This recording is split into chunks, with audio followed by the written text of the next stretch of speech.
Maybe. Wait. This might work. Whoa! Something's happening. I'm seeing ads. Perfect. This works. Hello there, everyone. Amazing to be here. My name is Jon Ulrich. Also, well, like many years ago, known as Johnny, back when I used to stream.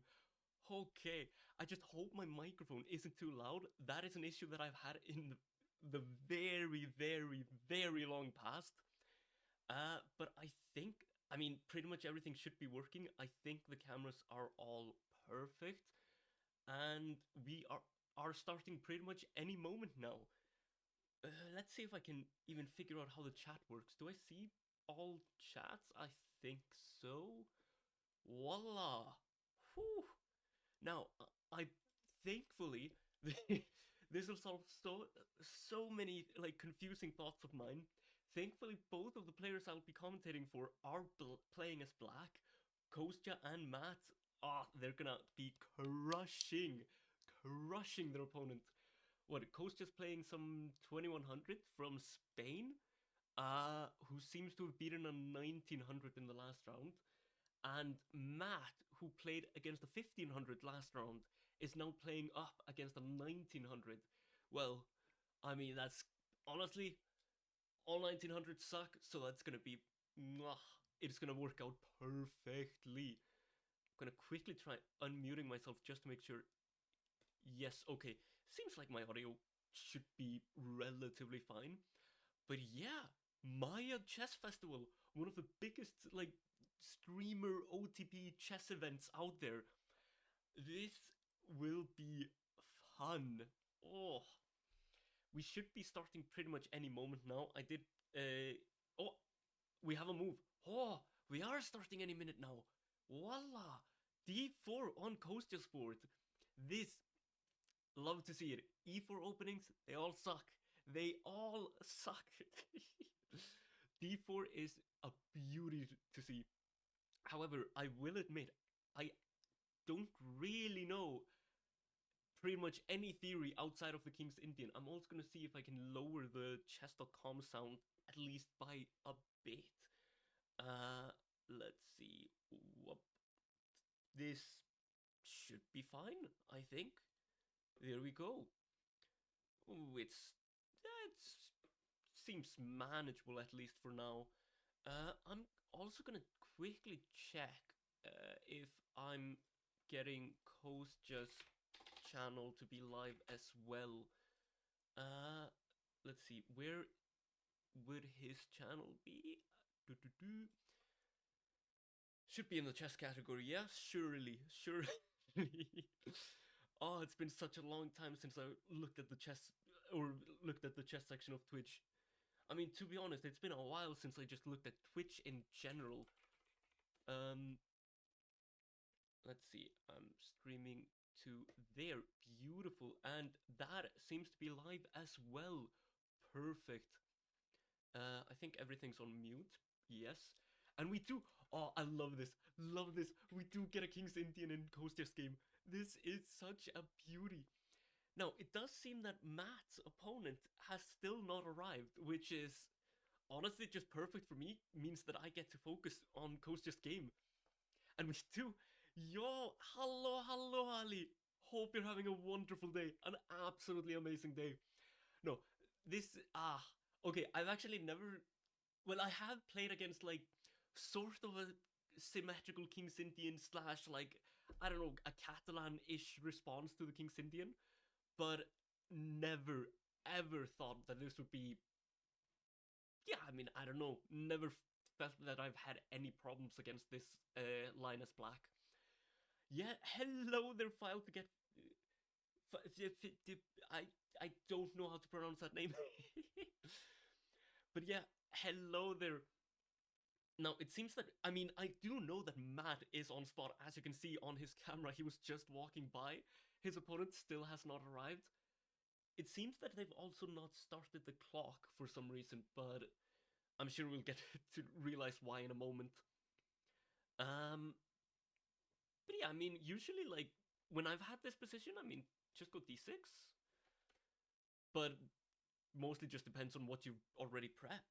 This is not an uncommon variation. Yeah, exactly. Black will have to play in other ways outside of the standard f5. Yeah, I mean, if I remember my like 10-minute prep sessions from like 2-3 years ago, if I remember correctly, you usually go for like some sort of a Benoni structure, with like d6 c5. Uh, sometimes you, yeah, I mean, sometimes you even try to lock up the center with like a bishop f5 e4 response. Um, this is though like this comes way later in the future. Right now, I think, I mean, the most flexible is like a c6 or a d6 approach. C6 if you want to go to a Pirc. Yeah, there are many approaches. Hopefully Matt doesn't suffer the same fate as Anushka yesterday. What happened? Oh no. What happened in Anushka's game yesterday? I mean, oh, I'm assuming Anushka won by default or something. Yeah. Opponent no show. Like, as an organizer, there is genuinely nothing more irritating than a no-show. Like, it is such a pain in the ass. But if you do get a c5, this is also a fun line. Very much playable. Usually, yeah, I mean, usually it kind of just transposes with d5 here, from what I remember. But I'll be honest, like, when it comes to opening theory, my knowledge of it, zero. Screw opening theory. Opening theory is by far the worst phase of the game. And I know there are so many people that disagree with me, but screw openings. They all suck. But yeah, like, I mean, it does seem like, voila! Matt has an opponent. Oh, amazing. Okay, we're getting somewhere. At least Matt will get a game today. Uh, I will say though, like, I feel just the same way as Matt's opponent every single time. Like, if you see me appear to a game on time, let me tell you, something has gone terribly wrong. Never show up on time. It's just like, there's just something about showing up on time which is the worst. I don't know, maybe this is just like a superstition of mine, but if you show up on time, like, you're bound to get crushed. If you show up like 10 minutes, 15 minutes late, then perfection. But yeah, I mean, ooh, we do get castles instead of the immediate d5. I mean, flexible move. But let's quickly check Matt's game. I believe no, he's going for the French. I forgot Matt is a French player. Let me tell you, I am not a fan of the French. And okay, yeah, here we see, like, the clock had started in their game. Yeah, I cannot say that I'm a fan of the French. But, you know, to each his own. I swear, there's just something about the French. It's either way too solid or way too nonsensical for me. But okay, yeah, like, we do see Kostya going for like a very like common King's Indian approach. This is arguably one of the most flexible approaches. The man's just gonna go for like a Benoni structure, I presume. There's not there's not many other things that you can do. Yeah, the volume of the pieces is quite loud. Oh wait, ugh, ew. A Tarash exchange? Ew. Well, I mean, normal Tarash, but ugh. This, yeah, this is a structure that I am immediately out of my comfort zone with. I mean, just looking at it for like a millisecond, I don't know. Probably just like takes a knight c6. Takes and bish. Yeah. Takes, knight takes, and stuff like that. And here we do in. I should probably focus more on one game at, like, yeah, you know what? I'm gonna focus on one game for like 10 minutes and then gonna move on to the next game. Although opening, like, these sorts of opening stages of the game. Let me tell you, this is not my specialty. We do see though, this is, yeah, this is theory from what I remember. Let's go, Matt! Let me tell you, all 1900s suck. Matt's gonna crush this fool. Matt is gonna take him out. Whew. But, I mean, yeah, this is a very, very normal structure.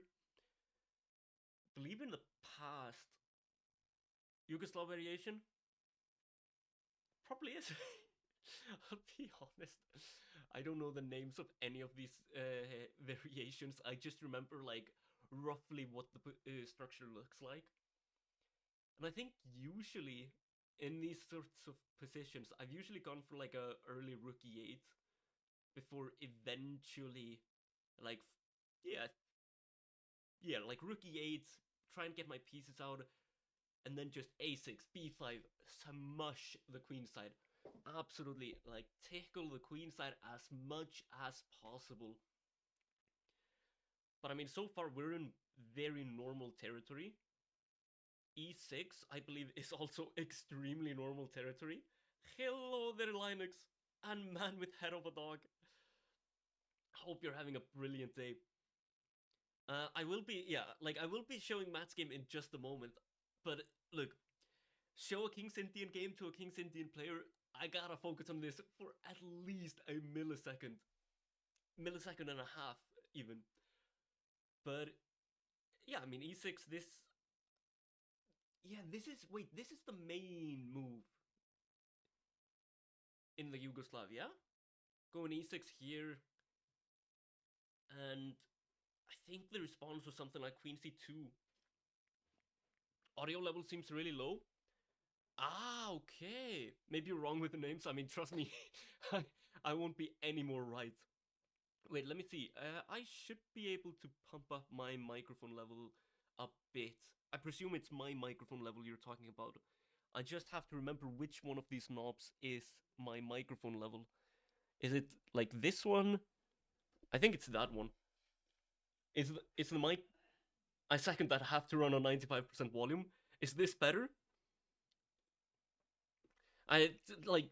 I'll be honest. So probably like 2 or 3 years ago, I used to be a streamer. That's a little better. I mean, I can always up the volume a bit more if that's needed. But yeah, like 2 years ago, 3 years ago, I used to be a streamer. Bought this like fancy microphone setup and quite this fairly nice camera. Like, it works. Uh, but ever since I stopped, like, I have not kept up with the equipment. I have no idea which settings do what, and like, this is all way too techy for me at this point. Uh, but I mean, if there's anything I can improve, then please let me know. Uh, but yeah, I think Rook B1 might be a move as well. Rook B1 just, yeah, getting off the diagonal, I guess, like prepping for a B3, B4. Yeah, something along the lines of B3 or B4. Uh, presumably, presumably some stuff will happen.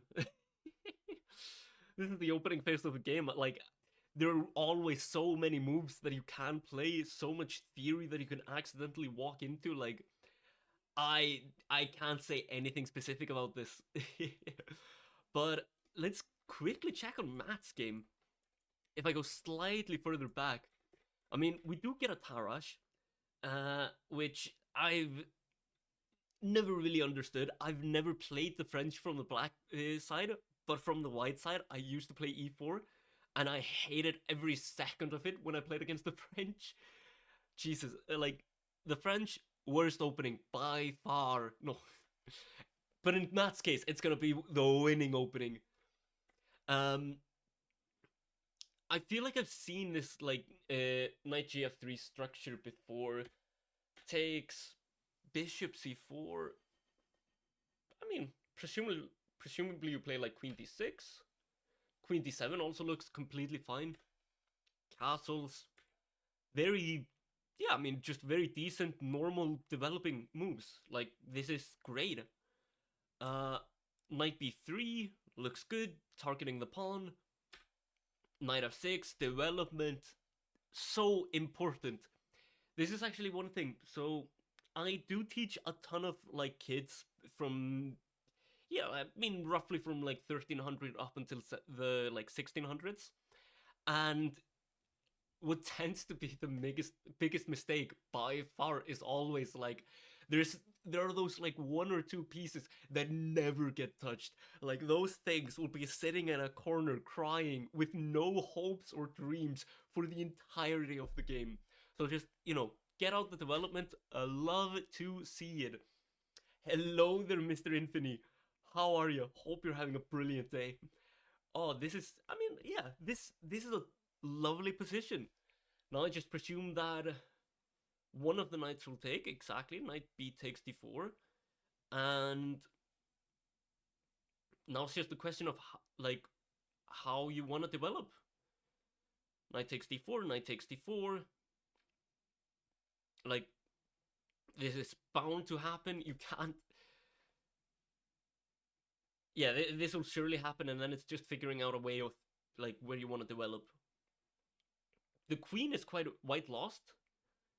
Oh, of course. White in both games has already lost the game. Like, from the moment they sat down and looked into the souls of their opponent, the white players knew immediately, like, death and destruction is about to happen, and they're gonna suffer for it. This is gonna be easiest games of all time.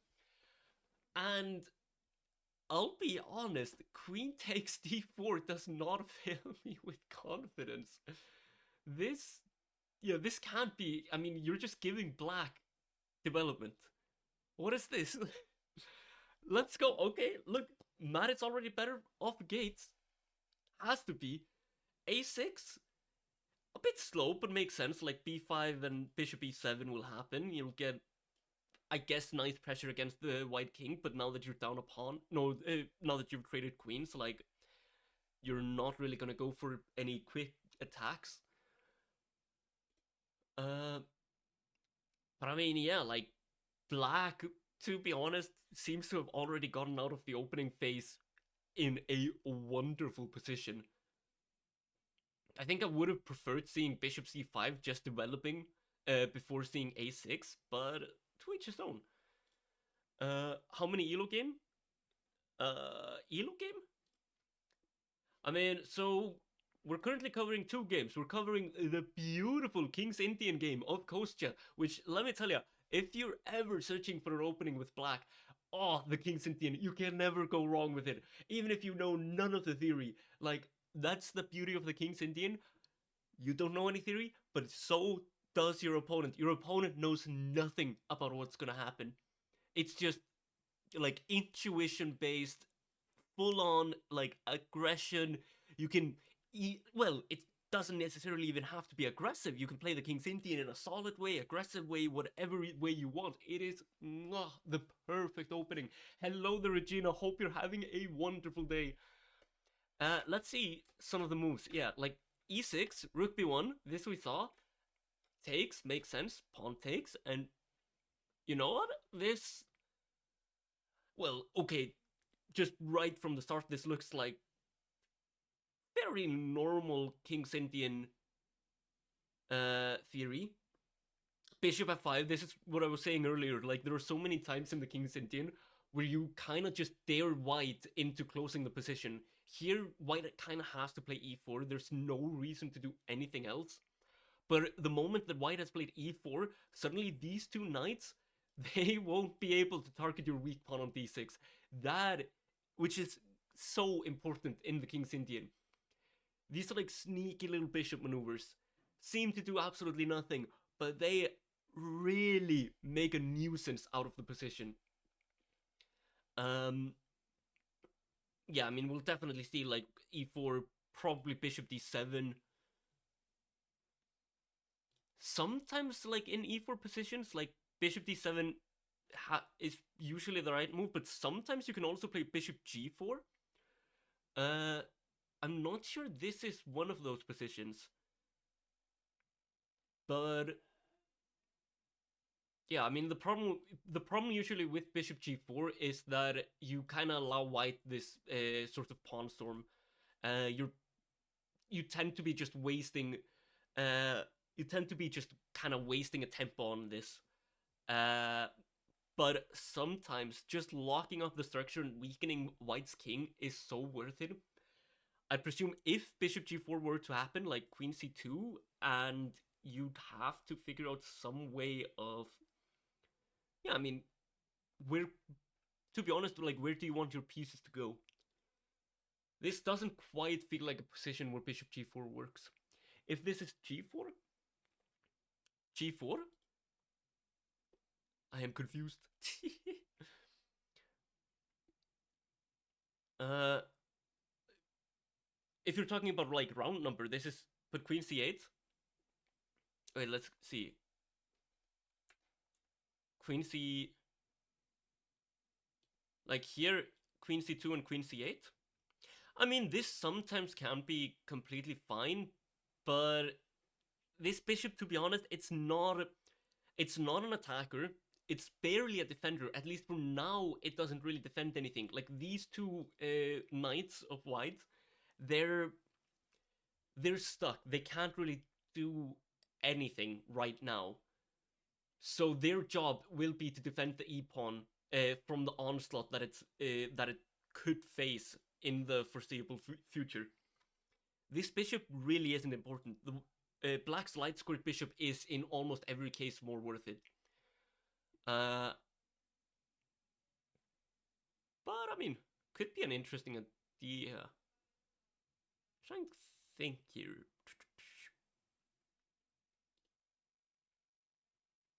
Yeah, I mean, queen c8, you can, worst case scenario, you could probably, yeah, I think you just wait, to be honest. You probably just wait. Like, if bishop h3 comes, don't really react to it. You just do your own things. Try and play maybe on the queen side somewhere. A3, b4, or just a b3, bishop b2 sort of setup. Targeting, well, trying to develop and just targeting black's weaknesses.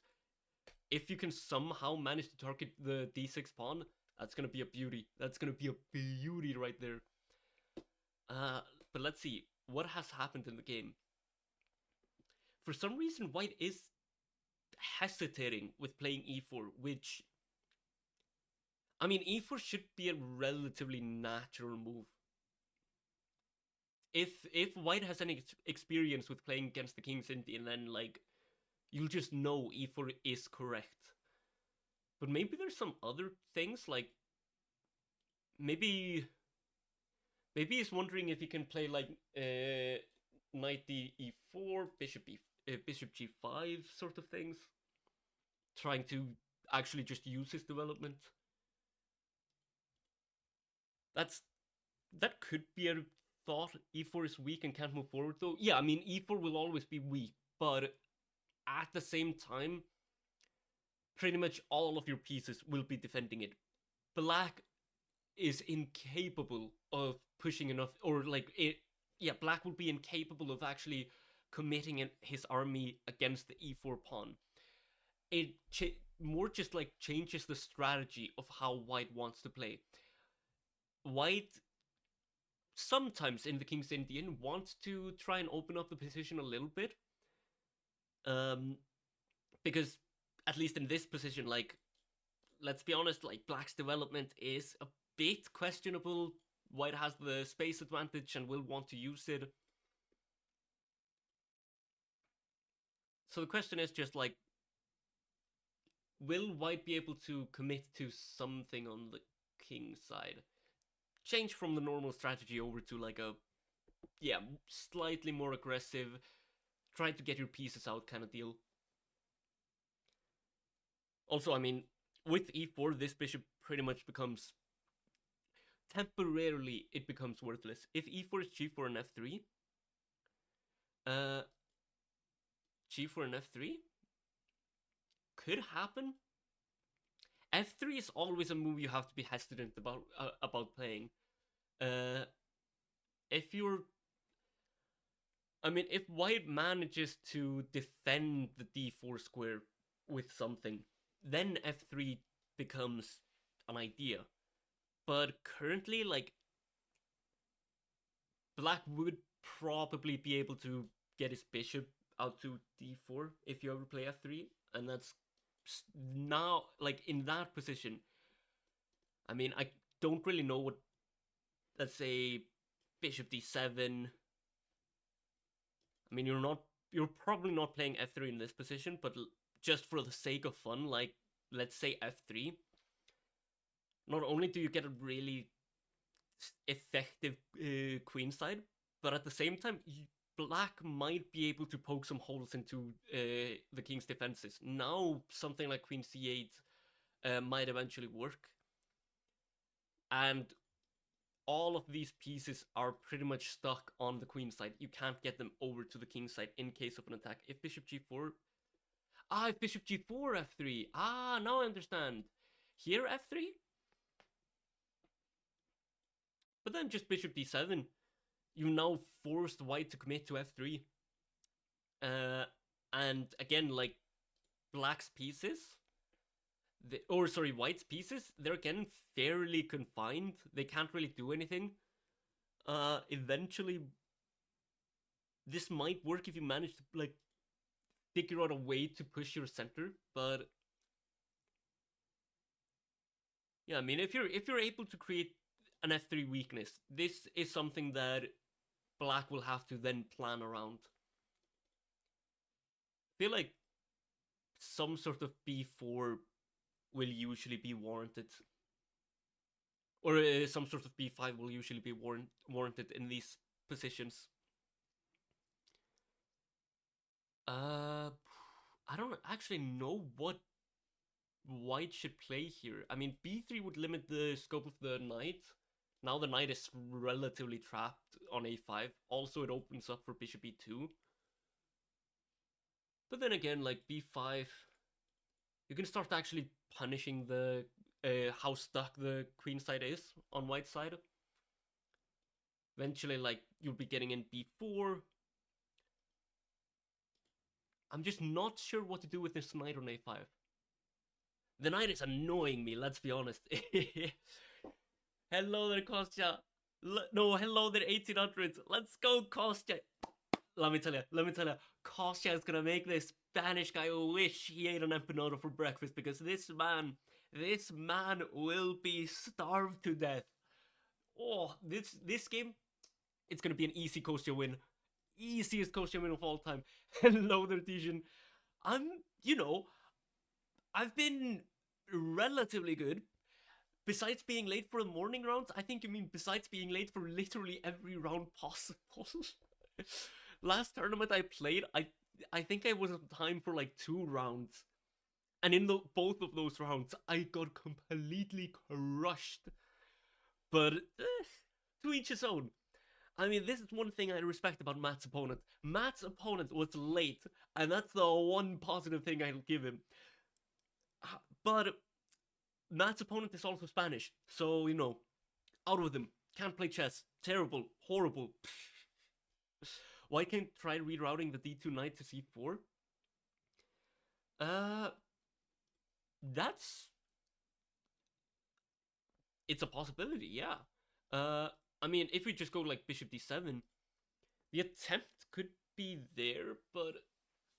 I mean, that's one good thing about the a5 knight, like, it always controls c4, and you can't really kick out the knight. Wait, f1...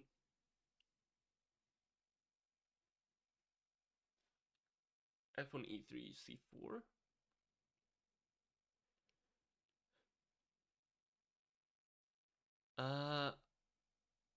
Wait. But wait, the d2 knight can already see... Why would you... Wait, I am so confused. Okay, wait. You want the... The idea is to try and get the knight here, so that it covers the c4 square, and potentially...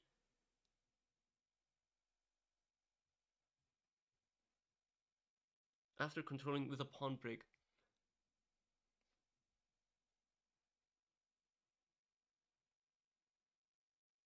Now I have to think. Oh, this is a lot of information. Let me tell you. Let me tell you immediately. My chess playing skills are pretty much I move the pieces around the board, hope for the best, and hope to God that my opponent has also suffered the same fate as I have, which is chronic stupidity. That's how you win chess games. Just hope for the best. I mean, so I presume your plan would be, yeah, like trying to get a3 b4 in then, yeah? Yeah, a3 then b4 pawn break, exactly. But I'm not fully convinced you'd really ever be able to get it in, because in the time that it takes for, yeah, I mean, in the time that it takes for white to try and reroute to c4, b4 comes in. I mean, that's one issue with like trying to, or that's one issue for white trying to break through the queen side. It's like b5 and b4 are always way faster, and you can't really do anything to stop it. Here, I mean, maybe you can play b3, b4, knight. Ooh, probably have to play back.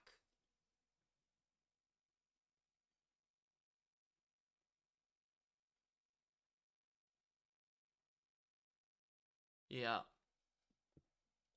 I mean, b5, b4 just, I think it always comes in way too fast, so you can't, as white, you can't really attempt to go for like the a3, b4 pawn break. That's always going to be black's plan. Uh, but what if you?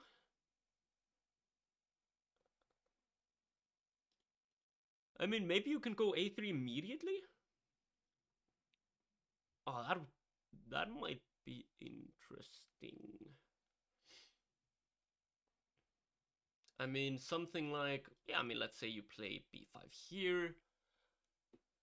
Now you could go b4. Maybe this could work. C takes, A takes, rooks. C takes, A takes. C files open.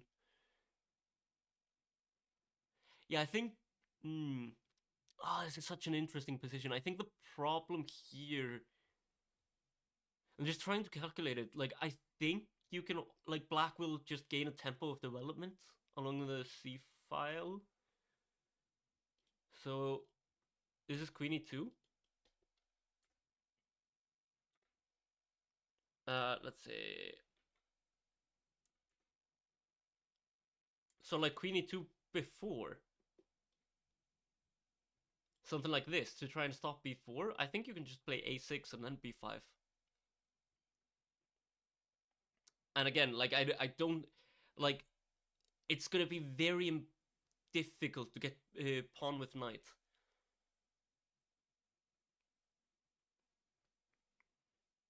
Yeah, I think the problem is just that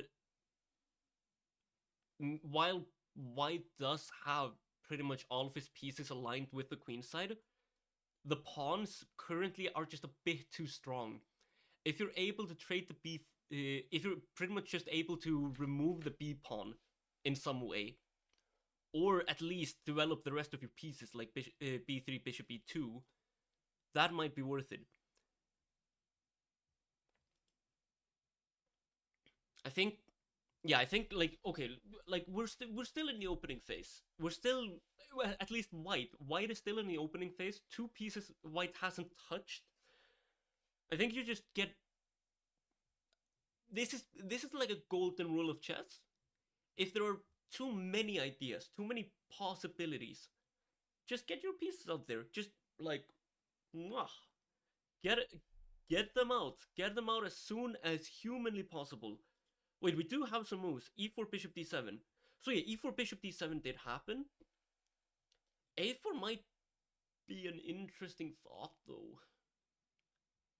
That's actually a good point. Queen e2 is better actually than a4 maybe. I think a4 would manage to stop b5, and it's better than queen e. Yeah, I don't think you want to play queen e2. Not there. Sorry, a6. I mean, queen e2 does get out the queen, but there are always thoughts with like rook e8. Yeah, rook e8 will always be coming after the queen on e2. But you do control the c4 square. Oh, this is such an interesting position. Okay, I could I could look at this position for like hours and always change my mind. I do pair I think you're onto something. Queen e2 might be very interesting. Um I think I still sort of prefer a4 first, like bishop d7 and just a4 stop trying to stop black's plan. Uh but yeah, I mean I think queen e2 seems to work. There's just the calculation of rook e8. But let's check out Matt's game. This might be interesting because immediately after we checked, well, immediately after I thought like, oh, here you have to play knight takes d4 because let's be honest, otherwise you're kind of just allowing. I think you're just allowing too much black, like black. If you take with the queen here, problem becomes you can't actually use your like your tempo as white has immediately flown away. Right now, black just seems to be equal. Black has equalized right from the opening, and it's like move 11, and the queens are off. This is not how 1900 should play. If you're playing against someone, let's look at this from the white side.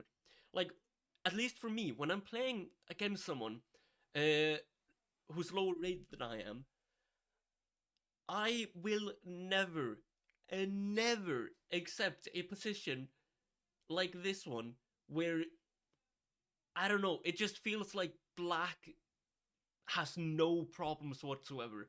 Black will always have like 1,000 different moves, and with the exception of the E pawn versus C pawn imbalance, it's just way too symmetrical.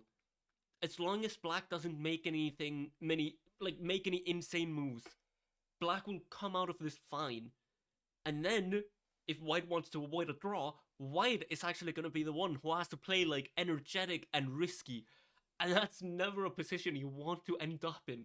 Like, so immediately here, I'd say Matt is just honestly faring really well. He plays a6. We get bishop g5.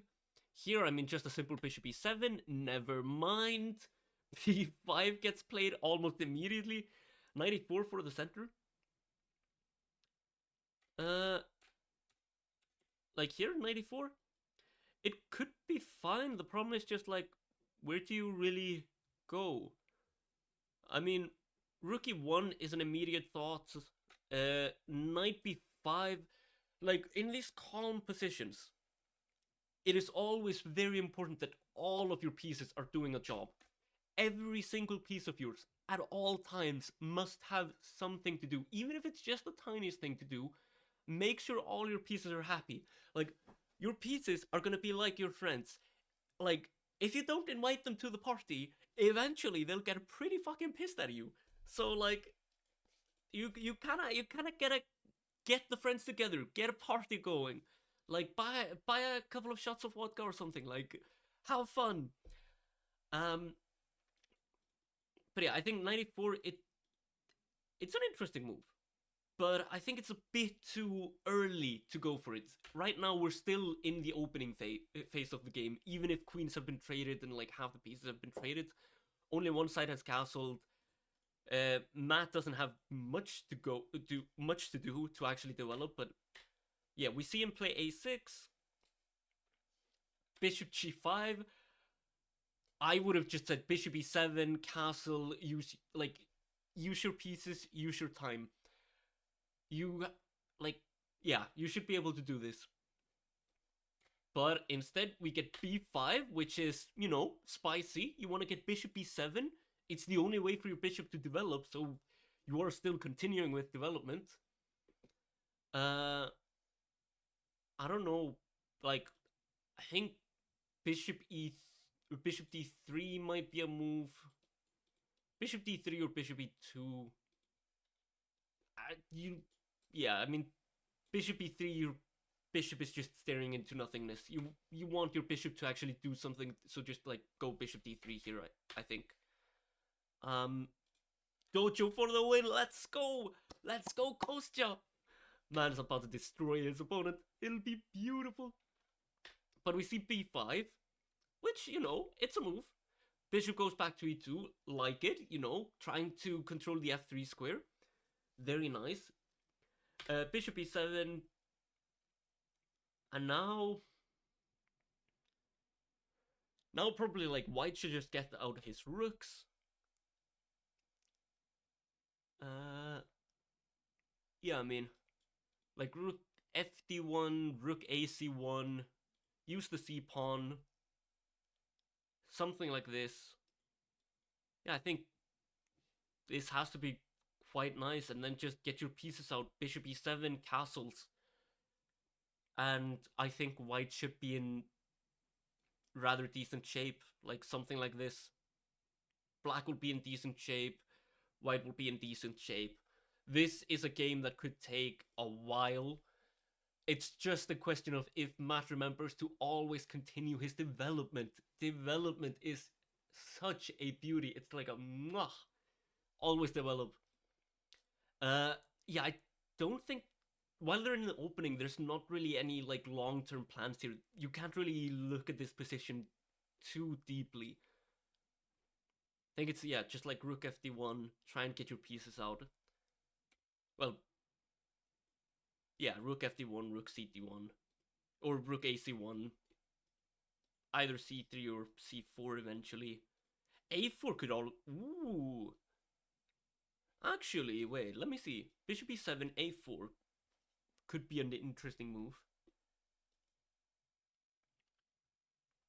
Trying to just separate the pawns, create a weakness. Although, like, with the bishop on a7, like, is this pawn a weakness?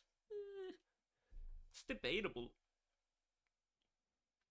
I don't think you can really call anything here a weakness.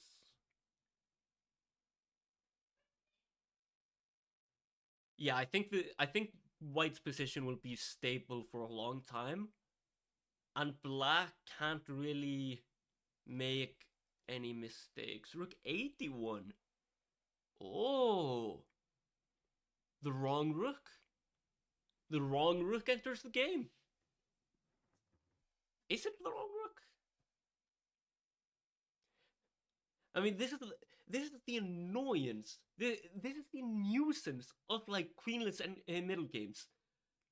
Everything, every single piece that you have creates this like everything, every little move could be a slight inaccuracy. Everything you do is important. Every tempo, every like weakness, everything. And so the big question here is, does the F rook have a home on e1, or should the F rook be on d1?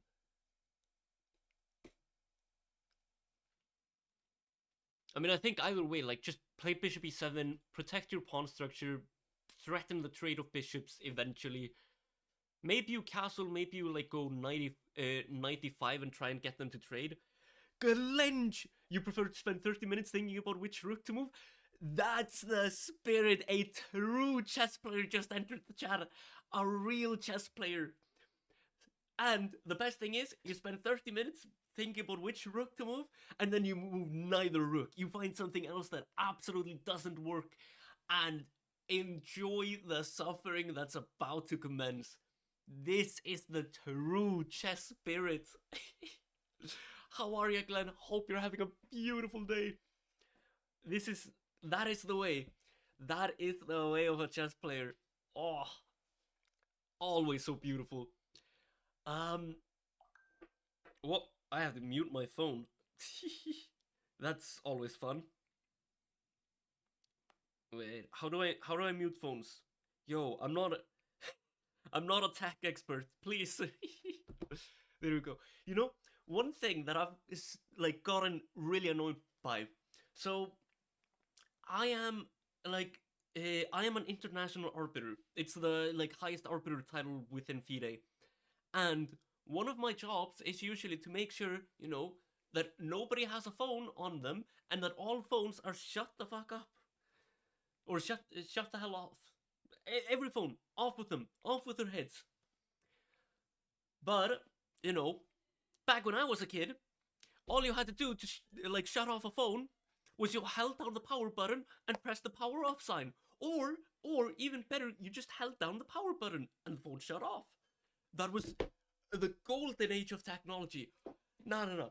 But nowadays, it's like a 50-50. You never know how to turn off a phone. Some phones, you can hold down the power button. Other phones, you have to like hold down the power button and the volume up button or the volume down button. Or you have to like talk to the phone. You have to like convince the phone to turn itself off. It is a nuisance.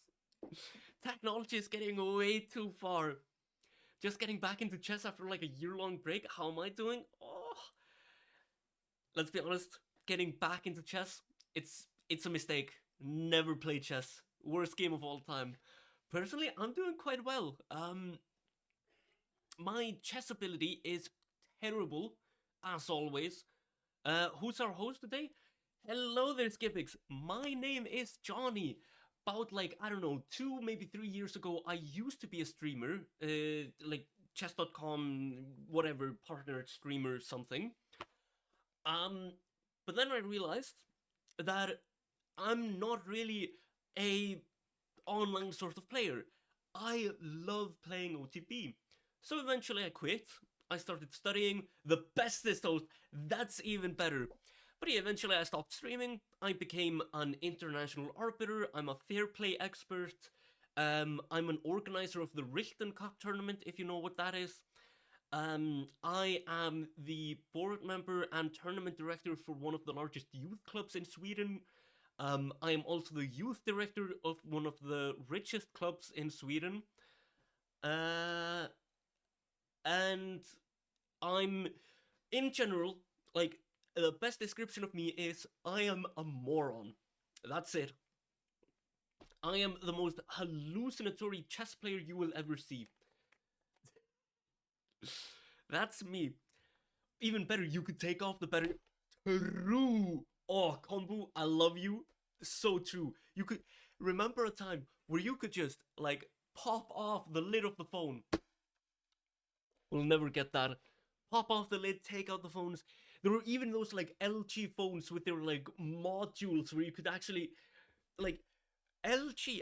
I don't know if any of you knew this, but LG made a phone that was basically like the nightmare of only having a phone combined with the nightmare of building a PC.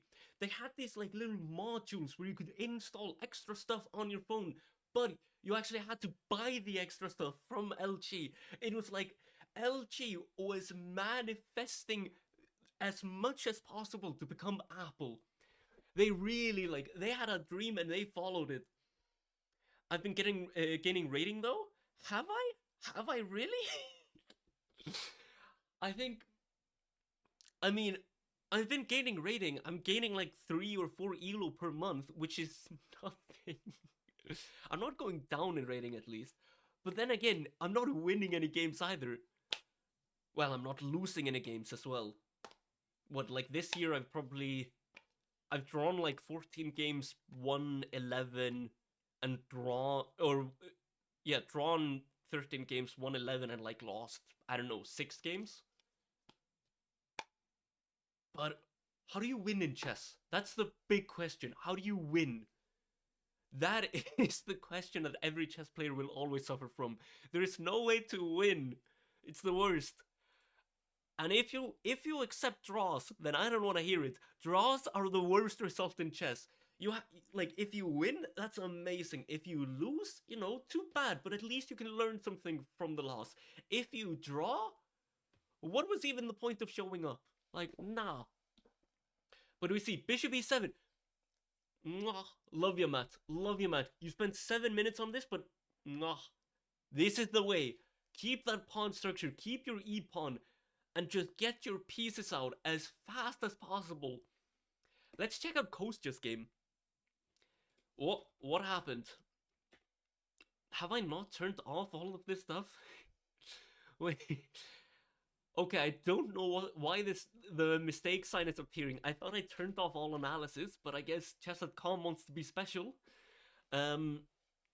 Wait, shit, I'm still a chess.com streamer. I mean, love you, chess.com. You're the best chess website. 10 out of 10. But yeah, we see e4, bishop d7. Just, mwah, this is the King's Indian. The beauty of the King's Indian. Nothing in life is more satisfying than a King's Indian game. It is just a beauty through and through. Bishop d7 and queen c2. What's the mistake? Queen c2 seems like a really natural move. What's the problem? Wait. a3, the knight a2? Ah. Ooh.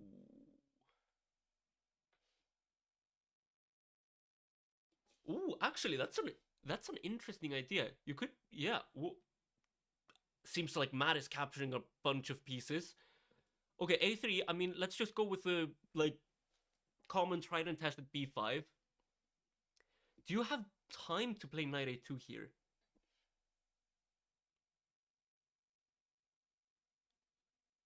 I mean, what would be the problem? Okay, on the one hand, the e4 pawn is slightly less defended, but I don't think you can attack it rapidly enough.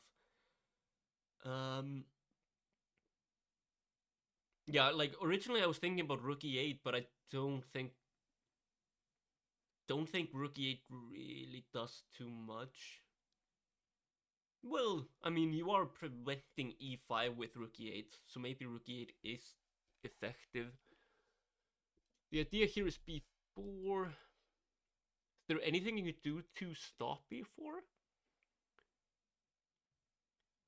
Actually, is there any point in stopping b4? That's the big question. One idea that I have, and this might be completely stupid, because let's be real, like, every time you want to place a knight on b7, b2, g2, or g7, it's 90% of the time it's a bad idea. But in this case, I kind of want to play a5. I want to play a5 and just say, like, eventually c4 will come, eventually my knight will come to c5, eventually white will be in a mess and a half. And I'm not sure really what to do about it, because here, like, b4 I don't think does anything. I mean, I'll just play a5 still. I don't care.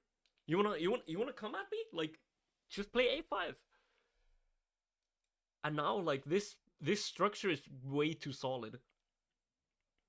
This pawn will be a weakness. Knight takes a5 is incoming. Like, this is a position I actually really like for black.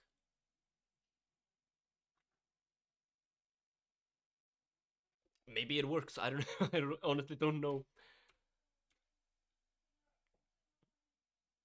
But yeah, I think it's white doesn't have to take when black plays a5. White doesn't have to take, no, but I'm a bit scared of the a2 knight, because like after takes, like boom. Currently it's just a free pawn. And I mean, if you have to move the knight back to see, well, queen c2 maybe here. That might work. It takes.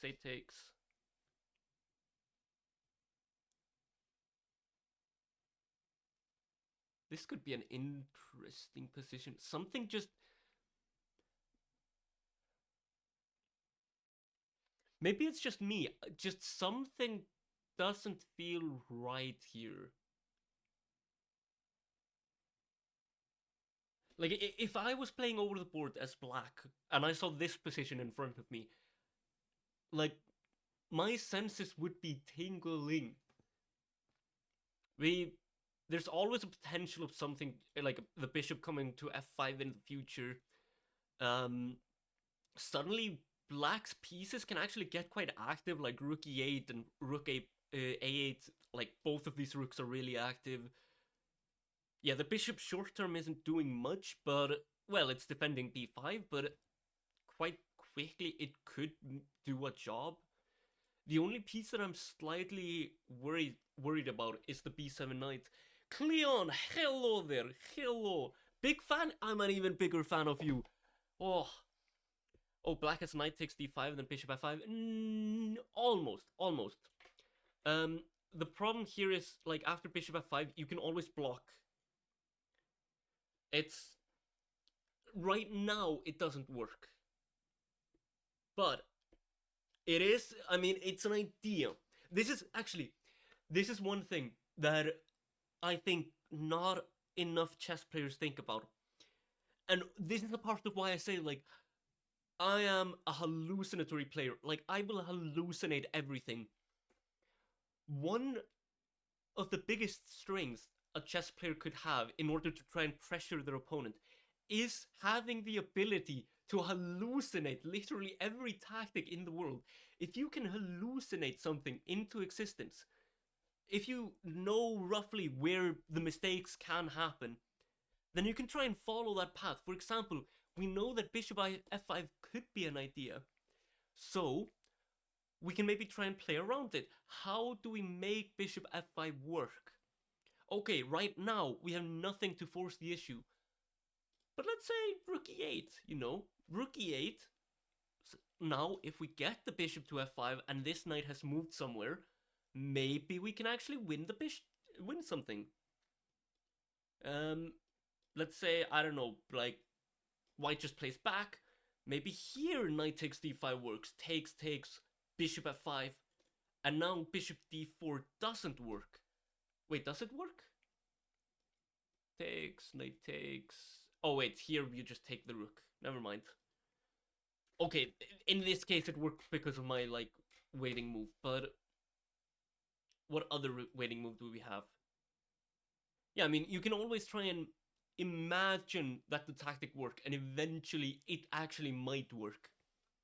As long as you just see the tactic, even though it doesn't work at that point. But wait, let's go back. Bishop d7 was played. Queen c2 and b5. That's the beauty. We love to see it. b5.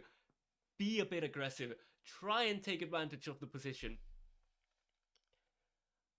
And yeah, I mean, like, I'll be honest, white just... So, this is a funny situation in the King's Indian, where it's not black who's starting to feel cramped. White is the one who's getting really cramped. This bishop, short term, has nothing except defending the e-pawn. These knights have no future aspects. The only short-term value they have is defending the pawn. This rook, all files are closed for it. This rook, all files are closed. The queen, it can't do anything alone. And this bishop is getting hugged by literally every piece in existence. White's position looks horrible. I wouldn't say white's position necessarily looks horrible, like a well-timed b3 or b4, and you get the bishop to b2. Now you actually have some activity. Also, I'm not sure black will really want to play b4, because that somehow does allow white to live on. But, you know, it's an interesting prospect. Yeah, I'm just trying to figure out, okay, b4 here looks interesting, but I'm not sure it really does enough. Like, here the problem is, now rook c8 is coming and rook e8 is coming. Like, knight c4 might be coming. Black just has a bit too much activity, it feels like. Defend the knight. And I'm not sure, like, a6 or knight c4, takes. Yeah, knight c4 might be an idea. Well, knight c4 probably just knight takes. And now it's actually white who might be getting some activity in return. Huh. But I mean, yeah, b4 looks very... I mean, you can probably make b4 work in some way. Like, rook c8 and rook e8 are coming, yes, but How do you play this for white? Bishop e2, get the bishop active. Let's just say black plays like a solid move. Maybe like, no, a4 doesn't quite seem to do the mark because the queen. I want to move the queen. Like queen d3 or queen b1. I want to stay on the same diagonal as the e4 pawn. Continue defending it, but yeah. Eeny, meeny, miny, mo. This is a great tactic to use as a chess player. Like just eeny, meeny, miny, mo. If you don't know, just eeny, meeny, miny, mo. And eventually, like 50% of the time, you'll eeny, meeny, miny, mo it correctly.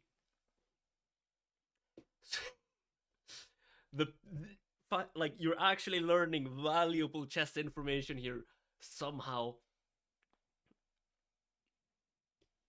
Then if you can like play bishop a1, that might be interesting.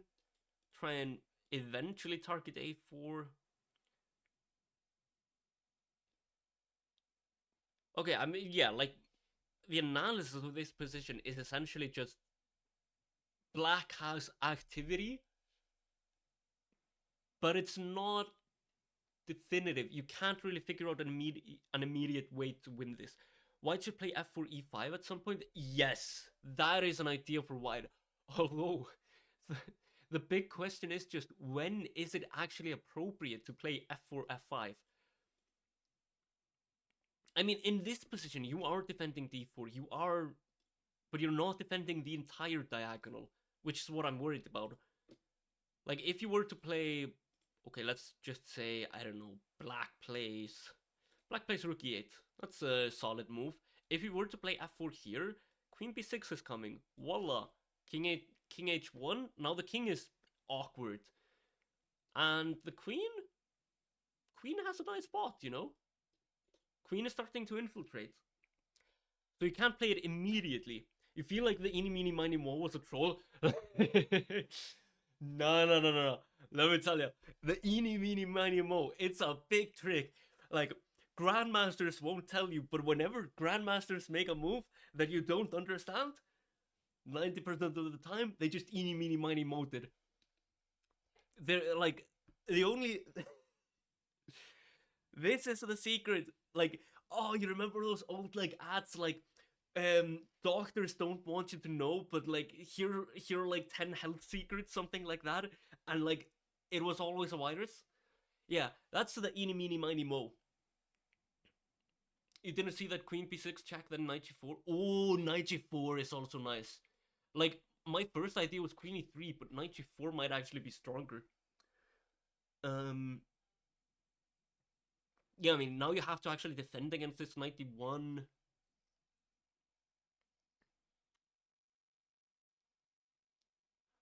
Are you actually angling for... Maybe you're just trading down here. I don't want to do this trade. I mean, 94, 91. This has to be correct. Black wins. Oh. Black feels like they should be winning here. Oh, this is also an irritating position where everything feels like it's just right. Like you're about to crack down on your opponent. Like your opponent is about to go home crying into a pillow. But then suddenly they find 91. And it's actually difficult to figure out. Because now it's not so obvious. The queen doesn't have a home on e3 anymore. The knight blocks it. White is threatening to trade your powerful bishop. And I mean, there are always ideas with a4. You know, you never know. You'll keep that in mind. To be fair, can't be any worse than what I'm doing right now. Let me tell you. You can always find a worse idea. If you put your mind to it, you can always find something worse than whatever I'm suggesting. Well, sometimes. My ideas can be pretty fucking lucid at times. I mean, But yeah, I think... Okay, but what if you play queen e3 immediately? Now you're threatening the knight, and you're threatening the pawn. What if we do this first? Because, like, my fear with knight g4 is knight d1. But here knight d1 is not immediately possible. So you'll have to defend the knight in some way. Oh, or do you? Oh, wait. Could the queen get trapped?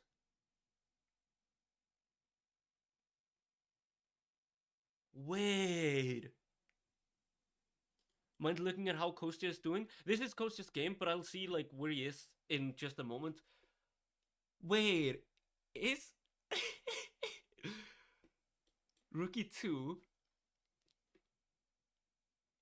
This is so stupid. Wait, does this position not fucking work? I'll just trap Kostya's queen. Oh, lovely. Love to see it. Oh, this is beautiful.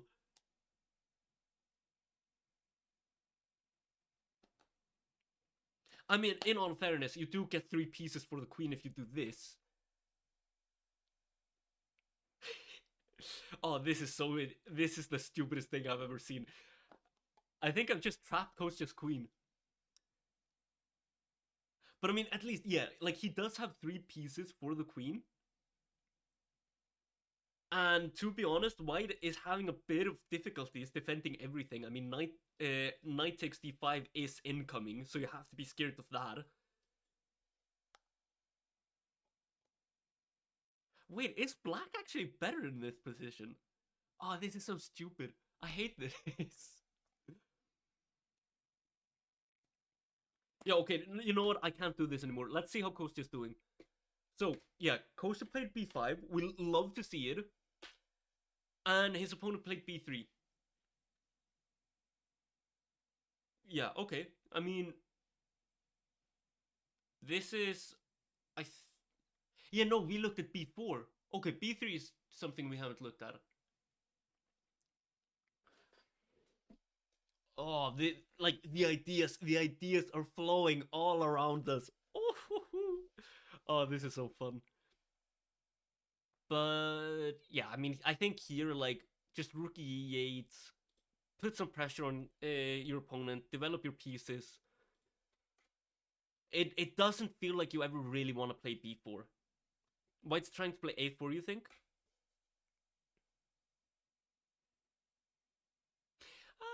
Maybe, but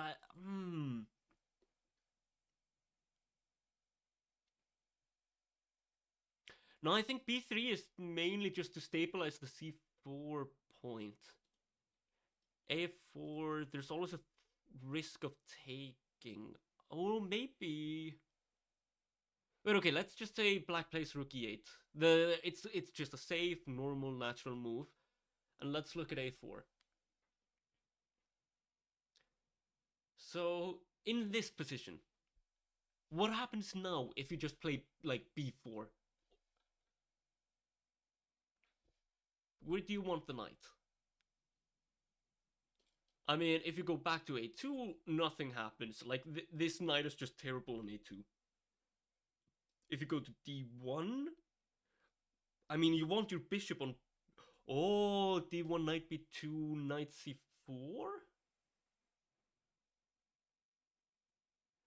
Yeah, or as man with head of a dog is saying, like knight d1, e3, knight c4. This also works. Yeah, I think you just go knight d1, then pick one of the ways to go b4 is a bad move. Yeah. You know what? I think you're right.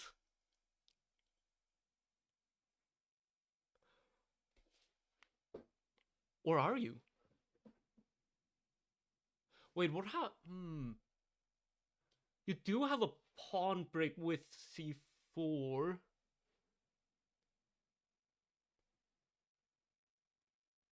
Yeah, c4 should work here, right? I mean, if you take, like... Eeny, meeny, miny, mo. Oh, there's so much to calculate.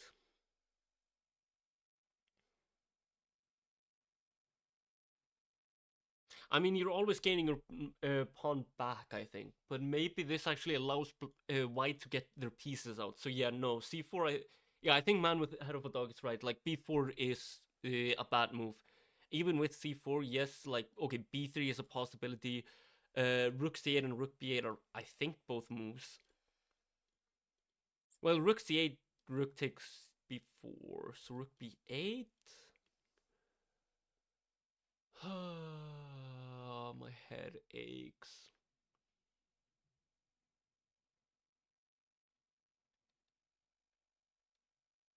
So much to calculate. I mean, the question is e4 a weakness? Is c4 a weakness? Is a4 a weakness? Like, us playing b4 c4 has created 3 independent weaknesses for white.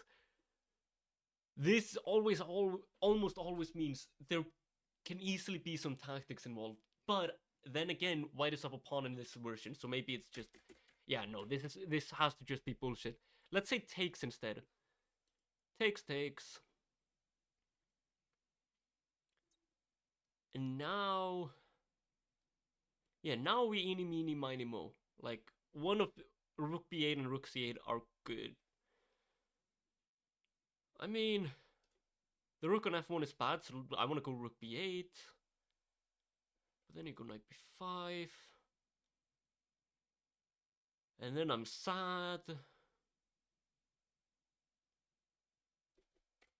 This doesn't look right.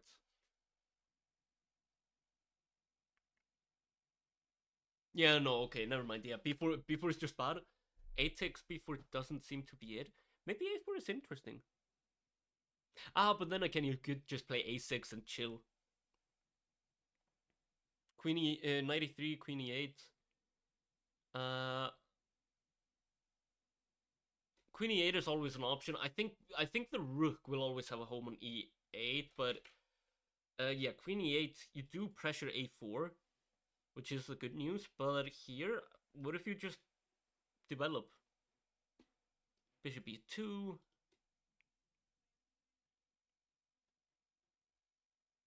Now the bishop doesn't really have a home. The queen doesn't really have a home. You can't really pressure the pawn anymore. Queen e7. Queen e7 rook e8 is interesting. Oh, KLD versus Fianchetto, Kostya KLD specialist. Oh, King's Indian Kid specialist. Oh yes. Oh, this is a beauty. We love King's Indians. How are you, prophylaxis? Look, King's Indian. It's always the best opening, no matter what. It will always work. Even if when it doesn't work, the King's Indian is always the best opening. You cannot change my mind on this. Nothing will ever make the King's Indian a bad opening.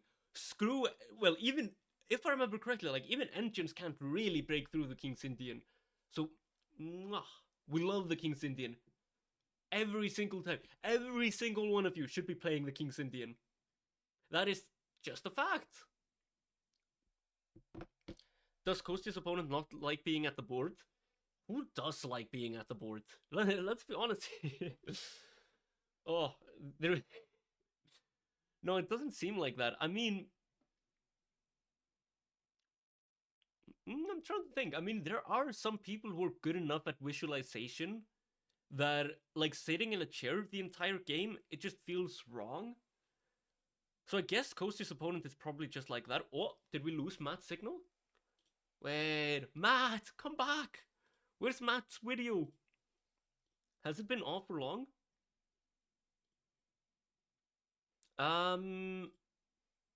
Let me see if I can refresh it. Wait, actually, let's do a. How do I even refresh? Let's do this. Refresh. Give me a moment. I think we lost this video. No, Matt, the beauty. You think the hippo is the only opening the engine can't win against? it's always a draw. The King's Indian, the engine can't beat it. There are certain variations where the engine is capable of beating the King's Indian, but like mainline King's Indian, no, I don't think so. And then there are a bunch of sidelines it can't beat.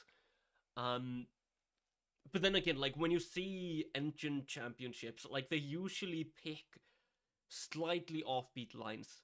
This is why you see the engines winning any games. In like, for example, the computer chess championship, whatever it's called.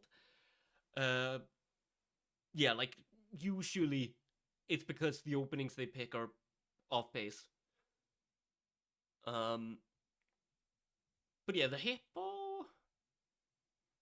I mean, the Hippo is solid enough, so the engine should all. Well, the should. Yeah, the engine. It will probably be able to defend the Hippo position in most cases. But then again, like, who plays against engines? Like, we're playing against humans, and let's be honest, every human on the planet sucks at chess. They're all garbage. Uh, I'm gonna quickly try and figure out why. Wait, give me a moment. I'm gonna.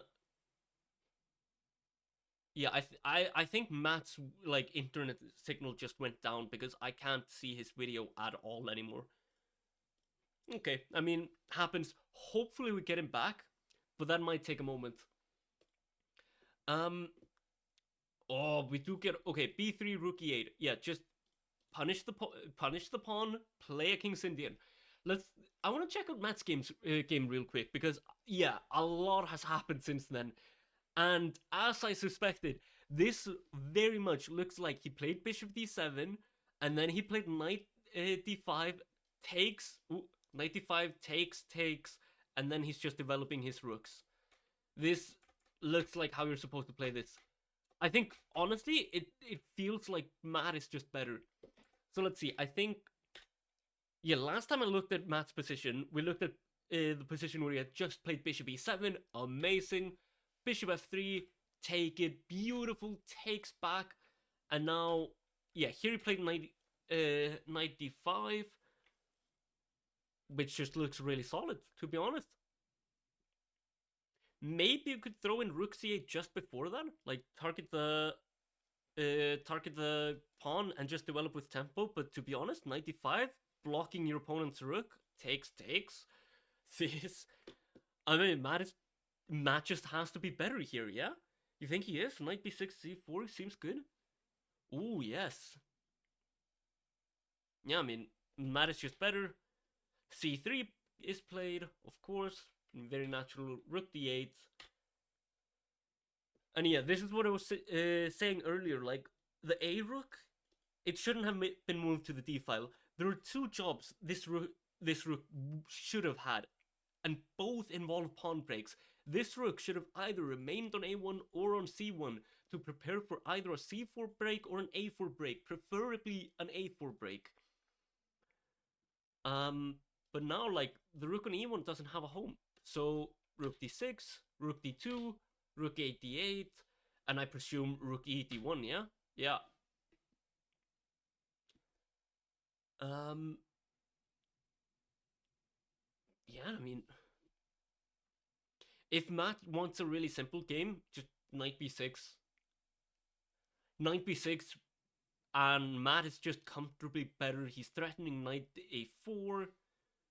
So if, for example, takes, like, this genuinely just seems winning. I don't know what to say. Like, what do you even do here is white? I don't think you can go knight g5 because f6, and if you take, the knight is just trapped. Like, you can't do this.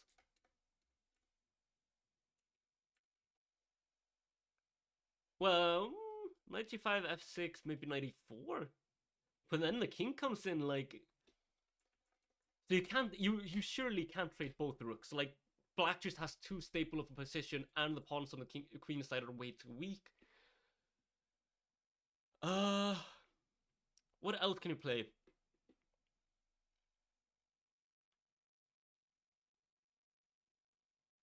The only other move I see is like king f1, maybe? I mean, rook takes, rook takes. Matt will always be happy to trade all the rooks. This has to always be good for him. But then knight a4 comes, and how do you defend your pawns here? Just a pawn down? Maybe rook d4 instead, like rook takes, knight takes. At least this way, like, you protect the rook, and if knight a4 comes now, then... Oh, there's a fork! Voila! Knight 2 b3 c4. I mean, I think in every case, if white initiates the trade of both rooks, knight e2 won't be able to save you. Like b3, knight takes. I think there's no... Yeah, black seems to be just like a smidge too fast. This knight is on the correct square. This knight is not. This king is further advanced. This king is like countries away. It could be a continent away. This king is in Australia. Meanwhile, Matt is playing in Portugal. Like this is the problem with the kings. So yeah, I like maybe you could play knight d4, but then like this might come. No, knight. No, you always have forks everywhere. Maybe knight d4 is the idea. At least then, like, you're defending b2. But I mean, this just doesn't seem correct. Like, just get out of the checks, put more pressure.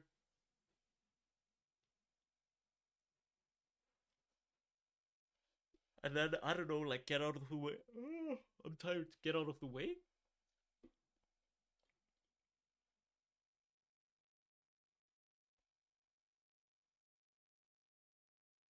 I mean,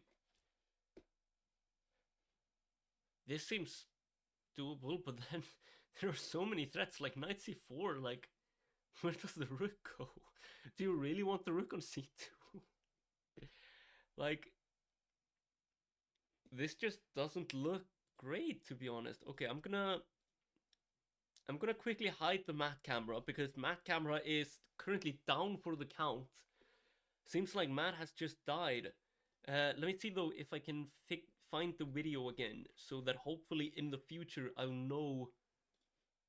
Yeah, it's just purely unavailable. Something's happened. Whoopsie. Yeah.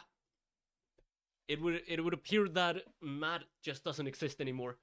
We have lost Matt. Oh, such a horrible position. Prepare the graveyard. But okay. I mean,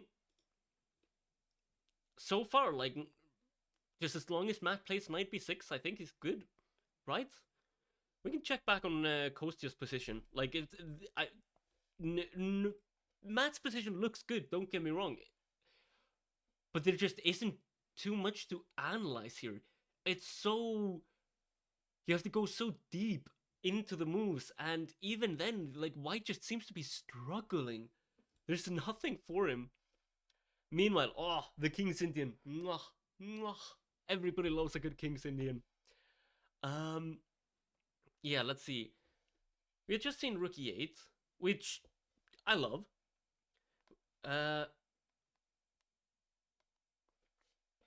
Bishop E2. Always a nice move.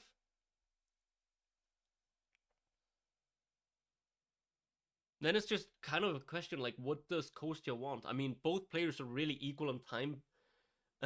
White has 54 minutes, black has 57 or 58 minutes. Like, this is just really good time. Yeah, I mean, just a really good time expenditure for both players. There's nothing off about this.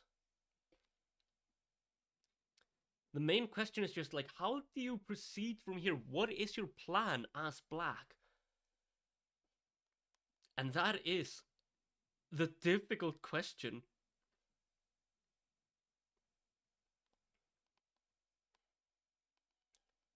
Because yeah, like I don't know.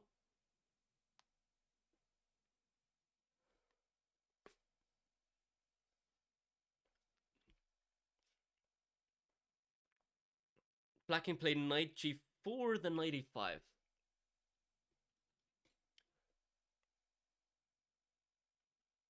Usually in King's Indian positions. And I'm not sure this actually applies here, but usually like h3, f4 are scary maneuvers. Because here, remember, we haven't opened up the c file, so in like here, there is no queen b6 to defend yourself. And not only that, but the knight is trapped. So you have to be a bit careful. Okay, yeah, like, you can't go for knight g4 immediately, but how do you prepare it? This is actually a nice idea. If you want to prepare knight g4, could you play like h5? Maybe you could try and go for some attack. Wait, okay, he just played a move. What does he play? We see 91? Well, I mean... Okay, I will admit, like, we have talked about, like, 91, 93 knight c4 jumps. We've talked about, like, b2 and c3 or c4 jumps. Like, the knight rerouting to a position where it can take control of c4 has been a constant thought. But in this position? Really? c4 is just too controlled. What is the idea? I don't get it.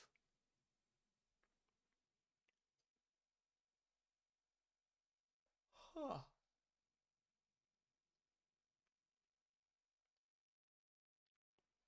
Wait, I'm gonna quickly like crack open a window.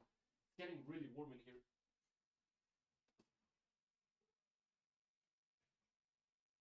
Oh, a bit of fresh air never hurts. Knight b2, then a4. Ooh, that could be interesting. So what would we do?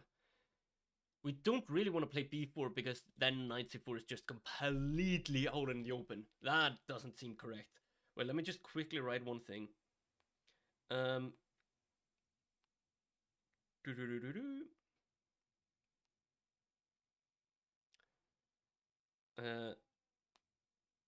Yeah, because right now it's like starting to get become dinner time. So if I'm supposed to do the cooking, then I won't be able to do the commentary, and that's not something I'm willing to. It's not something I'm willing to cancel. So let's just wait for a moment. Yeah, give me 1 sec.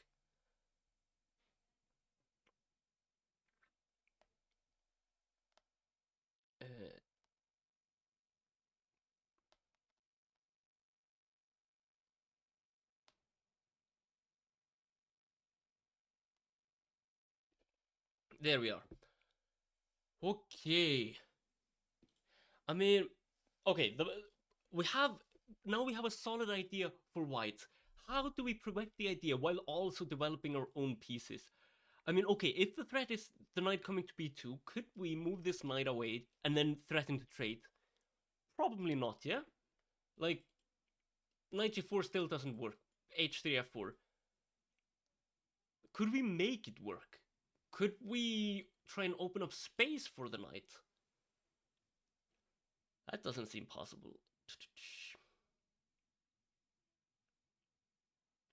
What if we continue to develop? What if we just say, like, okay, knight b2 and a4, that's a valiant effort, but in that case, worst case scenario, I can always play b4, and yes, you do get a solid knight on c4, but is it so good? Maybe we can do something about that. Also, like, knight b2, yeah, knight b2, b4, maybe the a-pawn will end up, yeah, c4 is a bit too annoying of a square. Yeah, wait. Okay, I have an idea. Knight b2, b4, knight c4, bishop b5. Maybe we can just trade the knights. That's white's one strength. White has a really cramped position, so the knights in white's camp will be so powerful. Maybe we can just attempt to figure out a way to trade them off. So how do we develop here? Maybe we go rook c8. And if we go rook c8, knight b2, Could we play b4? Could we even play c4? Now that the rook is on c8, targeting the queen, voila, always. This is such a nice tip. Rooks, they have a beautiful home against the queen. This is the way. This is the mwah of the way. Always so important in King Cynthia. Can you play c4? Also, like, we control c4 thrice. And I mean, yeah, like, white does attack it 4 times, so white's gonna win the battle, but this rook, man, this rook, whew, it is a powerful one. Now, even with, like, bishop e2 on the way, like, c3 is here. Well, c3 is not here immediately, but we can always plan for c3.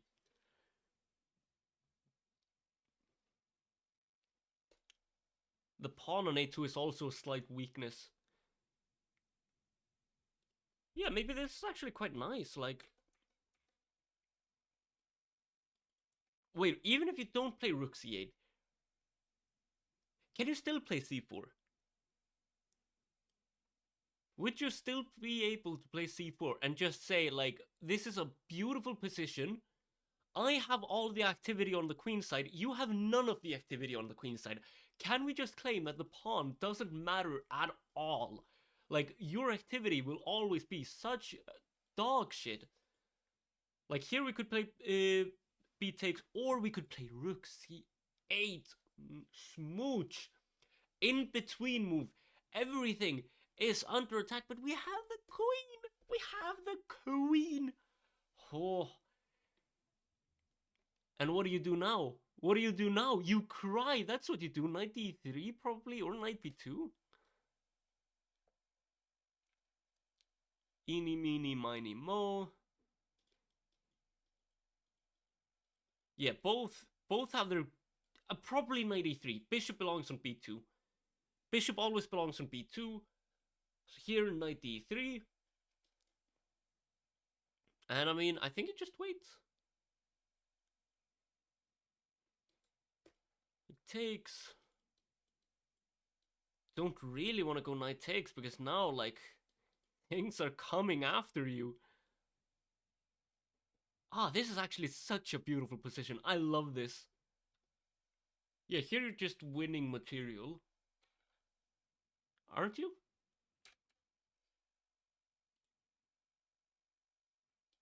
Oh shit, which chat is that in? Where is that? Am I even an ad? Am I even a mod on any of the channels? I don't think so. Do we have... Wait, do we have mods in Matt's channel? How do I delete that? Well, I'm gonna just hope Matt mods. Yalla, I need you. But I mean, let's be honest, this is just a smoochy King's Indian position.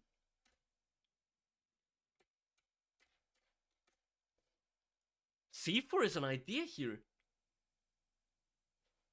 But okay, c4, there's so many moves to consider. We've looked at b takes. What about just b4? This knight is utterly useless. It has what, like 1 square? Yeah, I think it has to go to b7. But now you're threatening a5. But then white can play a3. Okay, this is actually a nuisance.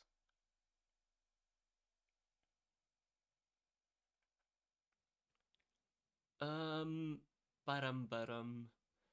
How do you defend against this? Can you still play a5? Because you don't want to take. That just can't be good. Now, like, white is getting all the activity. This looks bad. Maybe white plays f3, knight f2.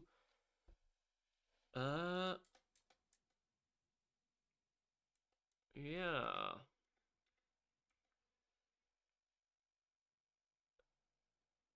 So 91 b. Oh. Probably, yeah, like in the case of b4, I think you can play b3 because there's never queen b6. But in the case of c4, I don't think you ever really have the chance. Like takes. Well, you are blocking the b6 square, so maybe it works like f3.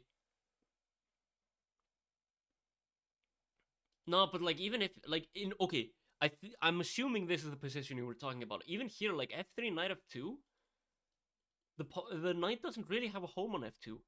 It can't genuinely go to where the action is. Like on e4, the pawn is blocked. On d3, but maybe you can capture the pawn. But then it gets so risky with like rook c8 and queen c7 coming in.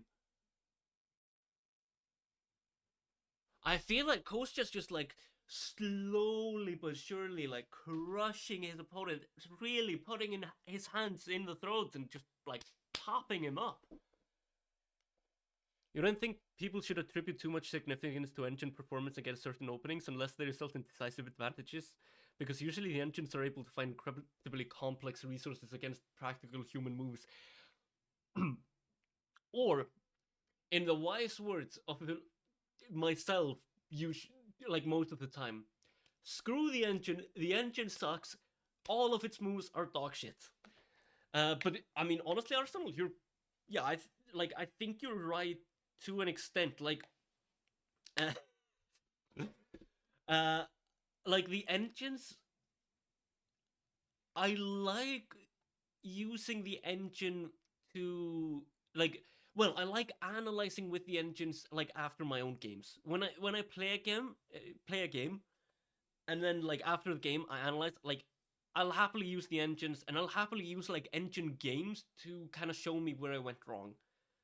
Uh, However, yeah, like most of the time, to be honest, engines they just drain the fun of the game. They drain chess so much. Like there are so many wonderfully fun moves. Like where was the time where I trapped Kostya's queen? Uh yeah, I think it's somewhere here. Like way back here. Way back here. We were looking at like this f4 move. Queen b6, something really fun. Queen e3. And suddenly in this position, like my tactical brain went off and found rook e1, where if you take the knight, you suddenly get rook e2'd, and the queen is just trapped. And maybe you can survive that by either taking the rook or taking the knight, like either one.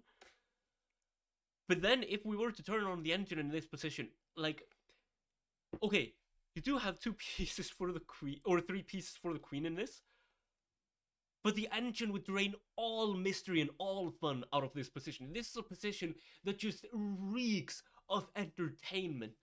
This is the position where, like, which I would both hate and love to play.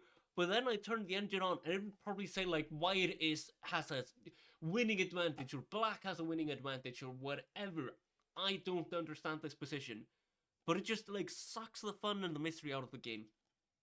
And it's kind of the same with openings. Like there are so many openings where honestly, like you'll just have no idea what's happening. Like both players are playing Monopoly, not chess.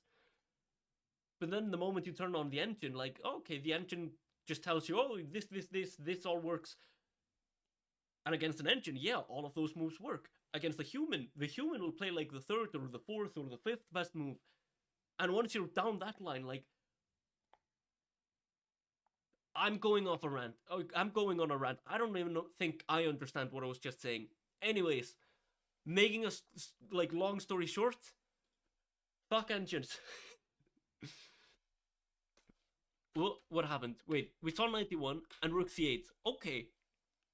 Earlier on, I'm starting to get scared. Maybe coach just listening to me.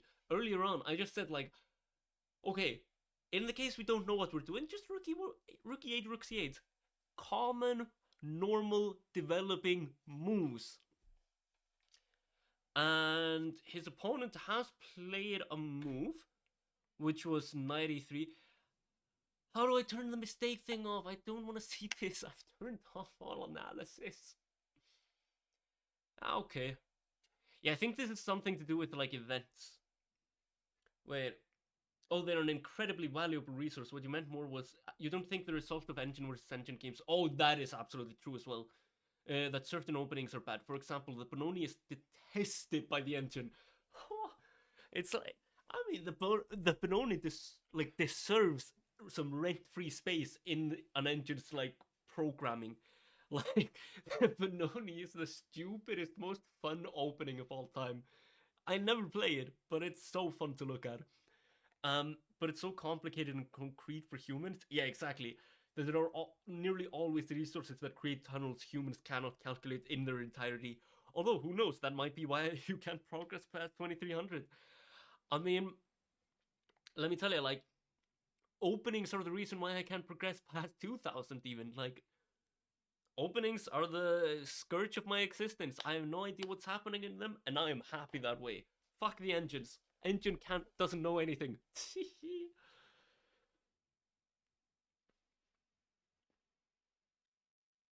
But yeah, like that's also like I know one of my friends who loves to play the Nightdorf, um, as black that is.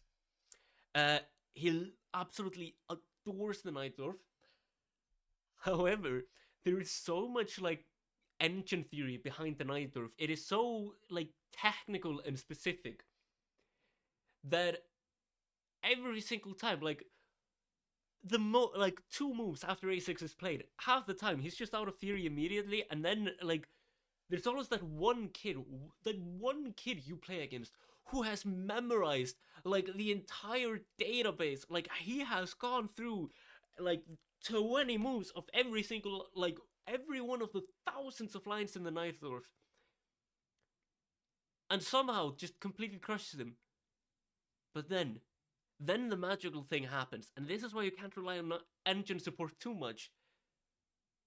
When the magical thing of human thinking happens, and the human plays what the engine would consider a just deep mistake,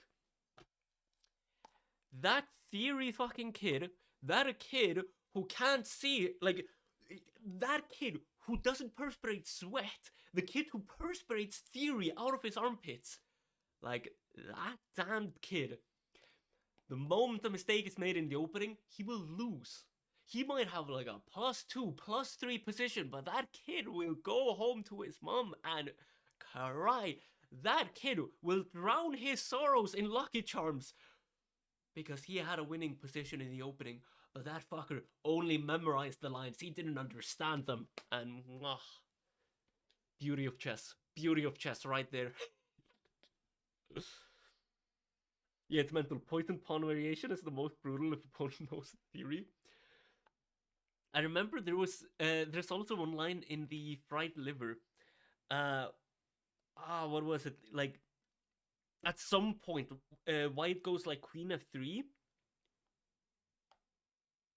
Yeah, there's a pawn on c6. White goes queen f3. C takes or the c pawn takes the bishop. Queen takes rook, and in such a disgusting line, it's really easy to like memorize and understand, but it's such a disgusting line because the next like 6 or 7 moves are fully forced. And I remember playing back when I was like 1200. I was playing against this like 1920 rated player. Yeah, you could actually sack the rook there. I played that line back in 2022, back when I was like 1200 against the 1900. Immediately after sacrificing the rook, I made some mistake because I couldn't remember the theory, but it was such a sharp line. It was such a sharp and intense line that like the next 5 or 6 moves, like I swear the engine had an aneurysm. If the engine was a person, they'd be in the hospital right there and then because everything we did past that point was just mistake after mistake after mistake. And somehow I managed to win that. Like 700-point upset. Somehow I managed to win that after we both made like 50 mistakes in a row. And at that point, I knew engines are scumbags. Yo, Ringo! Wait, Ringo, I remember you from Fiona's chat. I've also seen some other names that I recognize from Fiona's chat like a long time ago. But okay, why is knight e3 a mistake? I mean, I can't see anything like forceful here. The only thing that I do hate about white's position is just like this connection, rook seeing queen. It seems unnatural. It doesn't seem like it's correct. So either it's a mistake because you could have somehow played b4 as white, but knight e3 must have like made that impossible.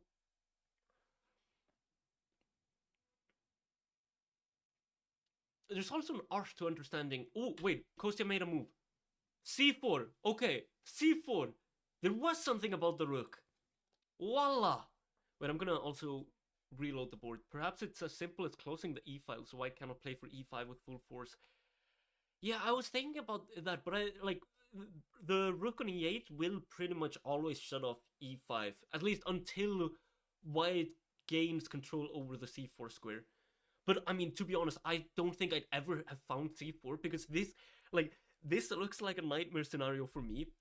Over the board, I would never have played c4 because I would be too worried about the e5 square. Yes, the rook does control e5, but if you get the knight involved, like if you somehow get a knight on c4, e5 is always a possibility. Um, but it, like, why is b4 best move for white now closing the queen side? I mean, yeah, b4, but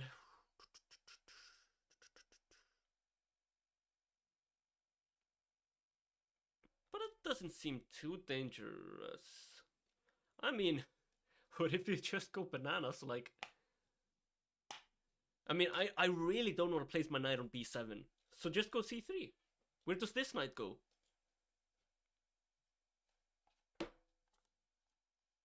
Knight d1, knight c3?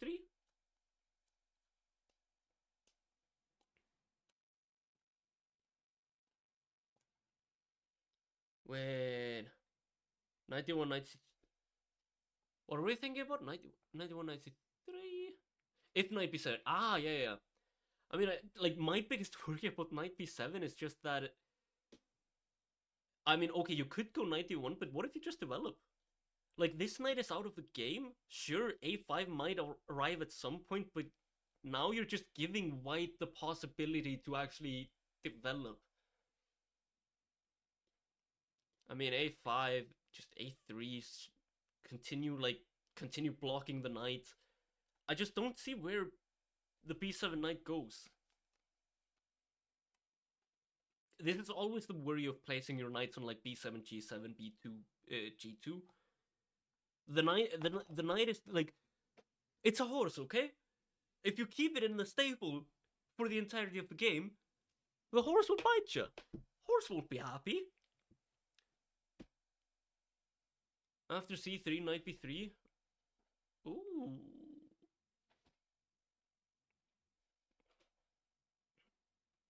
Yeah, like, I wanna... Wait. c3? Knight b3. I mean, knight b3 just takes, yeah?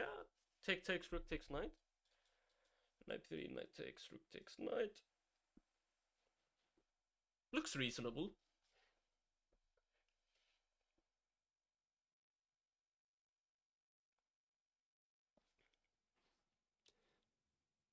Yeah, I mean, okay, this pawn is in a bit of danger, but could you play a5?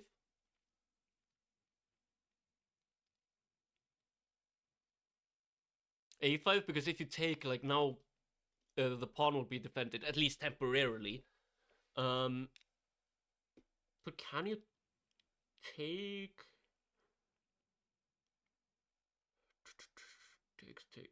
Takes...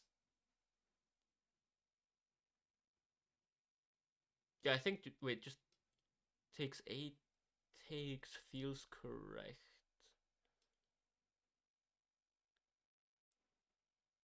Rook takes e3. Oh! Yeah, the e5... e4. Ah, voila! Actually missed that. How did I miss the e4? Wait, ooh. Oh, d5. Oh, yeah, exactly. D5. Oh, this is smooch. Such a smooch. And I mean, where do you move the queen? Queen goes like queen d2 or no, but you want to retake the bishop like queen c2. No, queen c2 and you take this pawn. Like, where do you go? You still take this pawn. Yeah, I mean, just everything. Yeah, knight takes b4. This just everything is looking miserable. E pawn is really weak. The a pawn could start suffering. The only question is just like the d6 pawn. It's the big weakness of white. Oh, this is looking yummy. Wait, I have to put my. I have to charge my phone.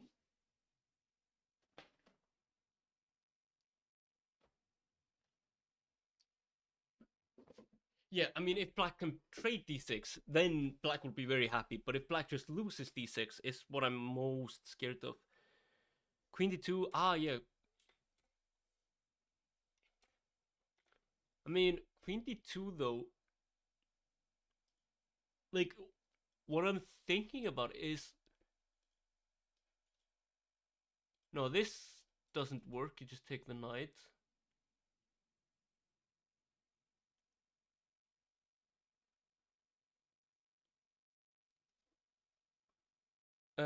What if white sacks knight with knight?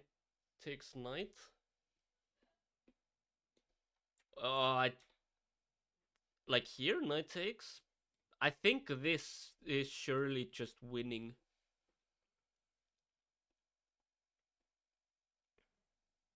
I mean, yeah, I think there are a bit too many weaknesses.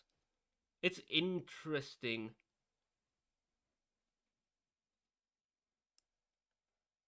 I mean, the knight will have to go somewhere, but you can always try and trade it and win e4.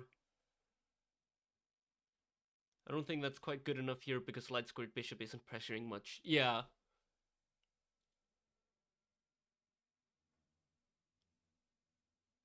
Yeah, I think the idea will just be to try and trade some pieces, and I think like queen and rook should be able to win this.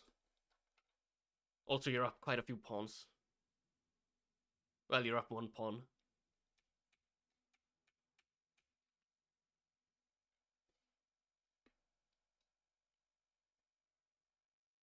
Oh wait, do you have this? I'm wondering if you have like d5, uh, attempting to trade the weakness. I'm not sure though because no, maybe not.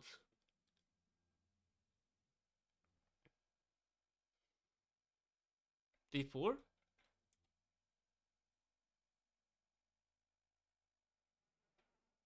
That looks very dangerous for white. I mean, it really does. But I'm not sure queen c5 d4. Ah, yeah, yeah.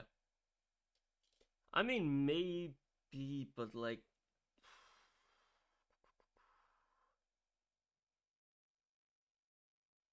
Honestly, yeah, maybe this is a bit too dangerous. I mean, you do get to develop. That's the one good thing about this. You actually do get your bishop out and you get your rook in. Like, white's quickly gets all his pieces into the game. It's just. Is that enough? It's a very dynamic position for white.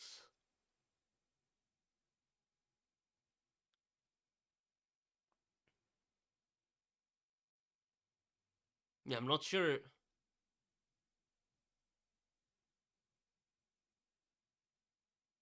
Knowing what you know about Benoni, you just feel like you'd rather. I think. I mean, I think in basically, like, I think in most of these situations, black, black just has to be better. Black has the stability, and white is forced to play actively. That's what I like about black here. Like, black doesn't have any problems. White has a ton of problems and has to solve them now. So I think like no matter what, black will always be slightly better after b4.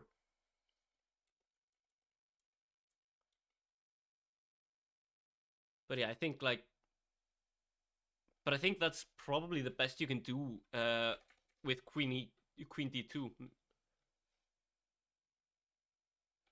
I don't think there's any other way to solidify the advantage.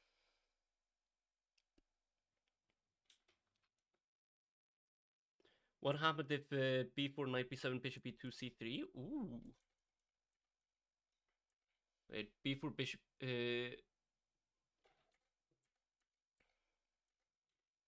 let's see. Like, okay, let's say b4. Okay, you always have to go c3. That's the thing about... Well, I think you want to go c3 here. So let's say... Yeah, do you ever have time to play any... Oh yeah, knight b7. Sorry, knight b7 for black. Yeah, sorry. Bishop b2, c3.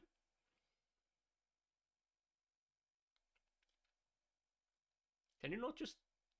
I mean, takes queen... I assume... Knight takes e4. Knight takes c4, knight takes. Presume your plan is rook takes, but... If knight takes c4, f5? Ah! Okay. Oh, ooh, wait. Do you have... I'm trying to think. Do you have queen b2 here? This is actually kind of a funny move. Do you...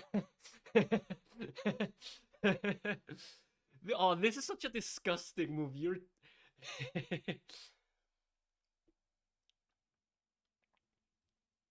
But this, it feels like there should be some tactic here. Like, I'm not gonna... Oh, maybe, yeah, queen b2 surely just works, right? It's, I mean, yeah, f takes doesn't work, rook takes c3... Rook takes c... No, you can't survive that, you've already given up a piece. Yo, how you doing, Tempest? I'm doing quite well. I'm having fun analyzing a king's Indian position for some reason. Oh, smooch. Yeah, I think rook takes c4 has to happen instead. But I'm not sure it's good enough. Rook takes c4. I'm just trying to think, like, do you want to take with the bishop or the queen? Because I kind of like the queen being on the queen side. There might be some possibilities of like queen e2 being strong and stuff like that. So let's say bishop. Either queen takes e4, prevents rook takes e3 with tempo. Yeah, but I'm thinking like queen e2 and...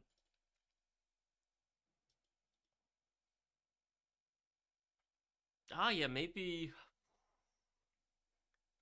I'm just trying to figure out a way to get the bishop more active. I think that's more worth... Also, ooh, wait, do you have a tactic? Wait, queen takes, rook takes.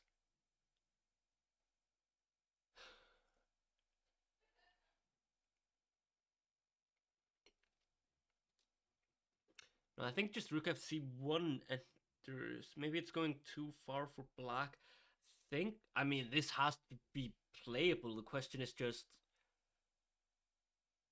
I think the biggest problem is just if, like, how much white can force black to trade.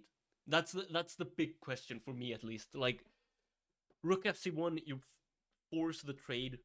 I don't think you can do too much about it.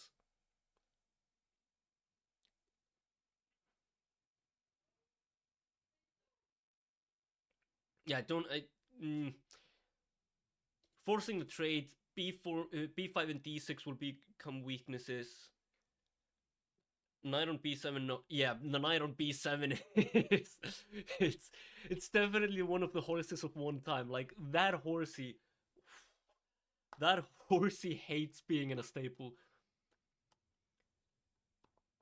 Yeah, it can't be happy, right? This knight is not getting any carrots for like as a dessert. Yeah, I think with the knight plus so many weaknesses on the queen side. I don't think the exchange sack is worth going for. By the way, whose move is it? It is Kostya's, which means he has played a response.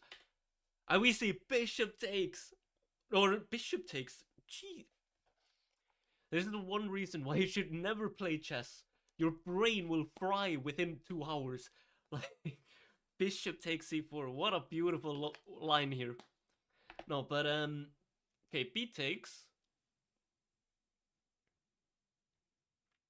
Ah, Kostya is playing. Yes, both Kostya and Matt. Like Matt is still playing.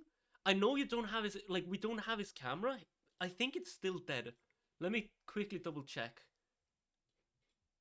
Yeah. So we lost Matt's camera like a while ago, and I wait. I have an idea. Let's see if I can find. I surely have a picture of Matt. Do I have to have some picture of Matt like smiling.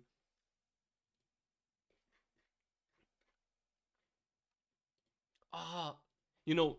So back during, I think it was the 2024 Reykjavik Open, which was the first time I actually met Matt. Uh, we we were out in we were out and about, both somewhat drunk, and decided to take an electric scooter in the middle of the night in Reykjavik, and we did, we while drunk we decided to both hop on the same scooter, and I drove the both of us straight into a rock. It was beautiful. It was one of the moments, but I don't think I have a picture of that, sadly. Yeah, I can check on Matt's game in a moment. Let's just see if I have a picture of Matt. Wait, what if I just Google him? Surely there's like Matthew Perchard. Surely there's some like good picture of him on Google. Okay, I do have a smiling Matt. Do I have a Matt that's more smiling than this? That's the question. I want the most. Ah, oh, there we go. No, this isn't good enough. Not good. Um, Probably rook takes d6, rook takes d6. If normal people knew what chess players were actually like when true. Oh my god. Like that's the best thing about going to tournaments with like a group of other people. Because chess players are the dumbest. Like there is no dumber population than chess players. I think he took on c4. I think so as well. Wait, yeah. Let me just keep the game running while I'm looking for a picture of Matt. Let's see. What if I go to? Oh, I can probably find a picture of him from the Reykjavik Open. Uh, okay. Photos. Wait, do I have this?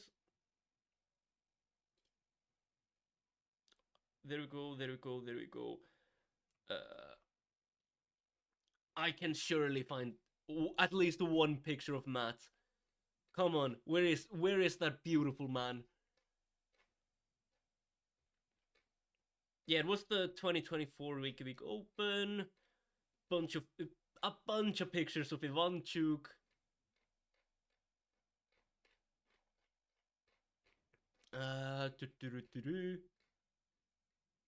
This is a picture of him. It's not as smiley as I wanted it to be, but we can make use of this photo. I think at least until I find a better one. And now we go to OBS, image. Focus mat. There we go. And give me just a moment to fix this. There we are. Oh, voila. There we go. And now we just focus on that beautiful face. Oh. There we are. Much better. 10 out of 10. This is Matt. Yeah, I think this is good. So yeah, Kostya took on c5. B takes c5. Did we look at B takes c5? Or B takes c4? I don't remember. I think... No, I don't think we did, but... I mean, the one big problem with B takes c5 or B takes c4 is that it is a very weak pawn.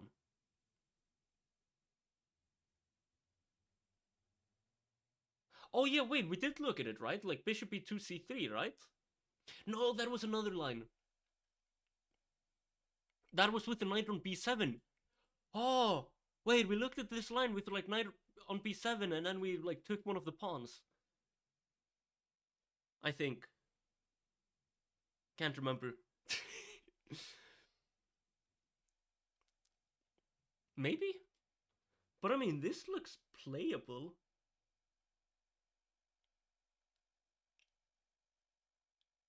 Does it? I have no idea. I have absolutely no idea. Wait, okay, you know what? We've looked at Kostya's game for such a long time now. Let's look at Matt. Let's look at the beautiful face of Matt. What did Matt do?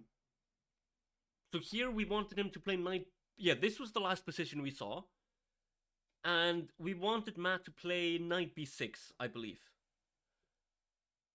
I think this is the position we wanted, knight b6, and then, like, if white were to trade both rooks, Matt is just objectively better in every single line we looked at. But instead, he played b4, which looks decent enough. I mean, yeah, I mean, this just looks quite nice. I mean, takes, and Matt should just be happy.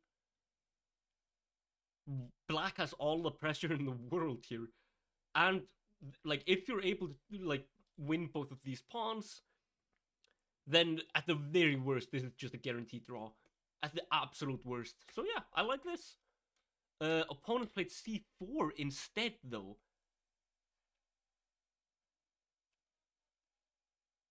Opponent played c4, which is apparently some sort of mistake. Matt responded with knight f4, which looks decent. Rook takes, and... I mean, to be honest, like, outside pawn on queen side looks tricky. Somewhat, yes, but I feel like this pawn is more of a liability, and you can never trade. Both rooks. Like, if white were to take, then this is just a lost endgame. The king is way too fast.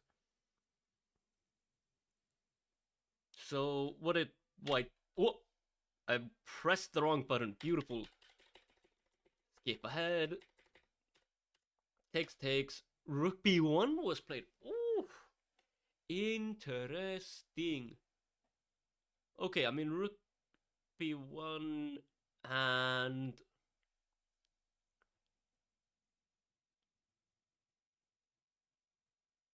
I don't know. I kind of want to. Is there any way we can get this knight out of here?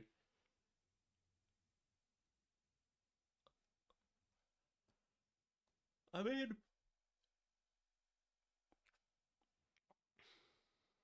I don't really see a good way to pressure either side. Serious question, how was black supposed to get their king to the pawns on queen side after rook takes, king takes, b3? So here, like, rook takes, king takes, and b3? I mean, at the very worst, you should always have knight e2, knight c1. And I think here you're just winning the a pawn. Yeah.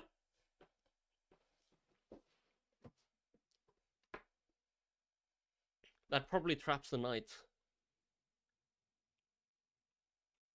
Like going knight c1,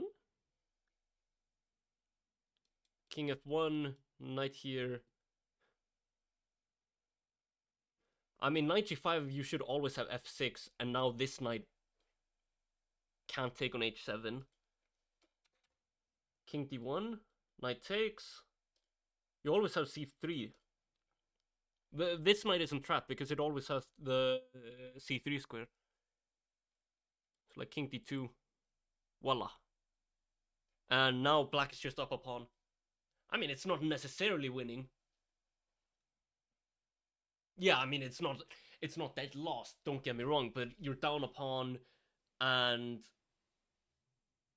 I wouldn't hold too many prospects. Like there's an easy possibility for like knight a4, knight c5, winning another pawn.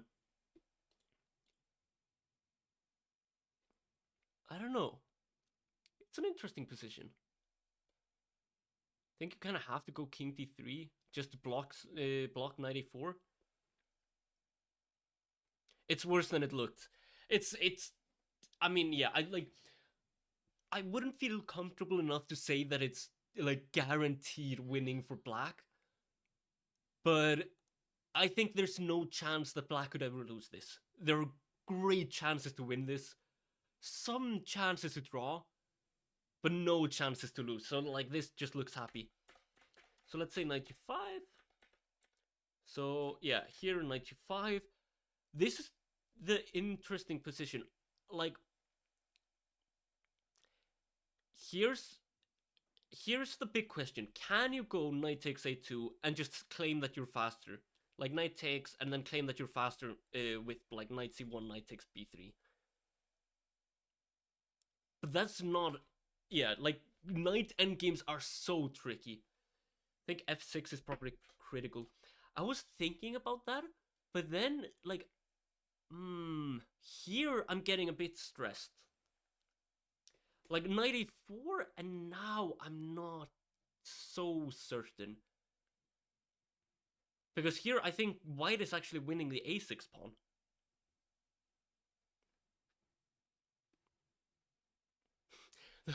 Like, this is the stupidest thing of all time. King c6. King c6. You're blocking the c3 square, so maybe just like king e1, king d2 here.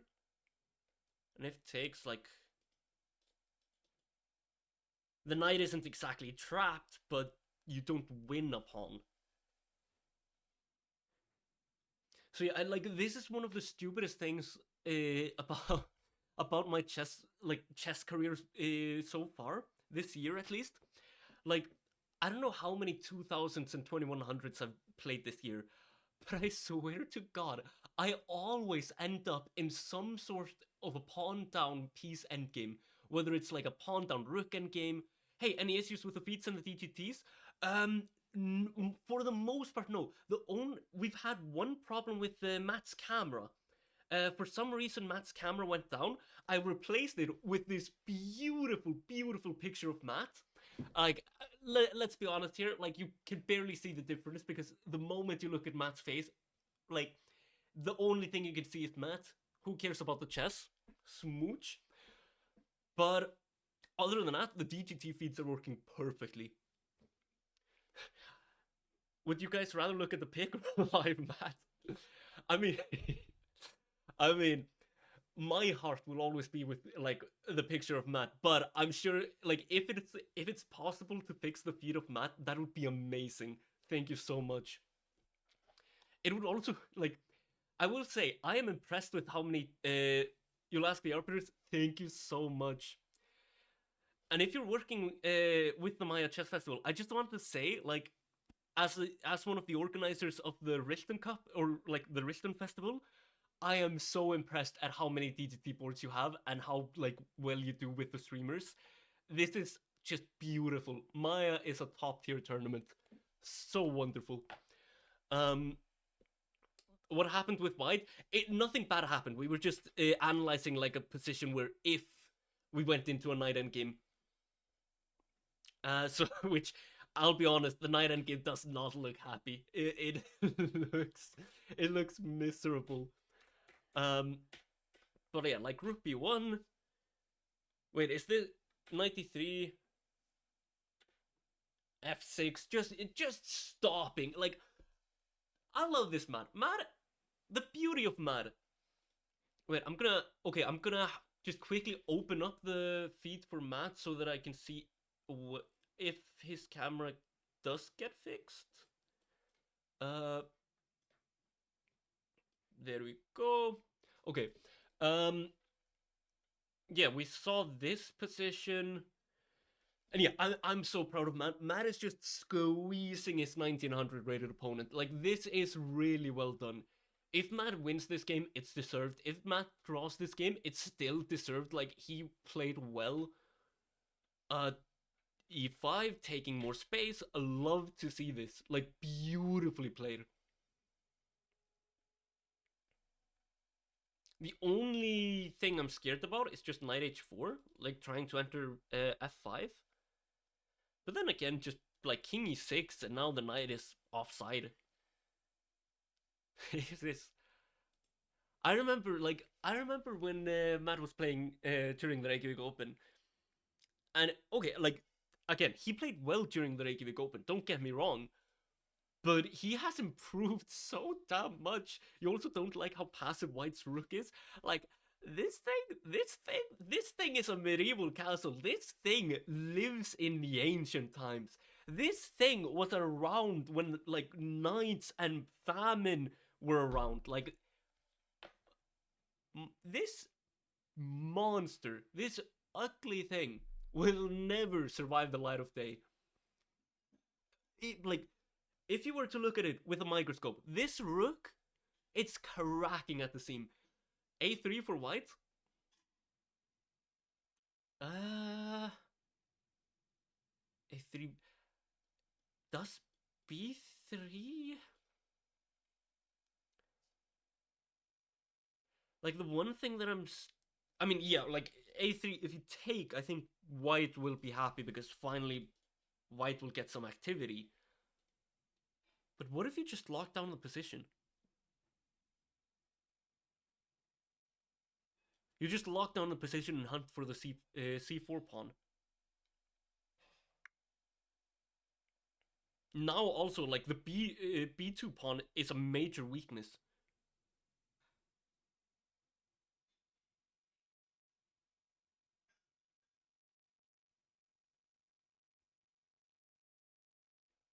Oh, but king e2 comes in, and now you can't really play like rook d4, rook takes.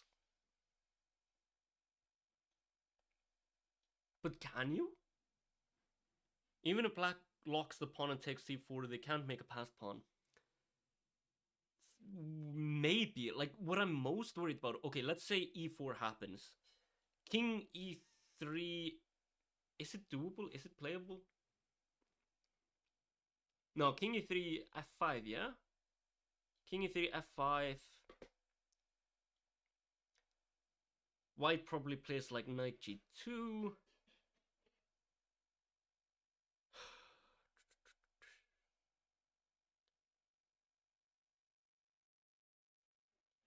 g5, just taking more squares.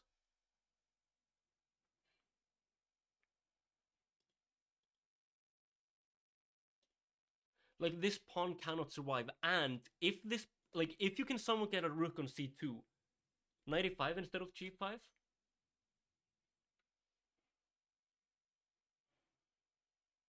Knight e5, you always have rook c1, I think. Like, let's say you get your piece into the game. I mean, okay, all of the action is happening on the queen side, so you surely want the king on the queen side. c1.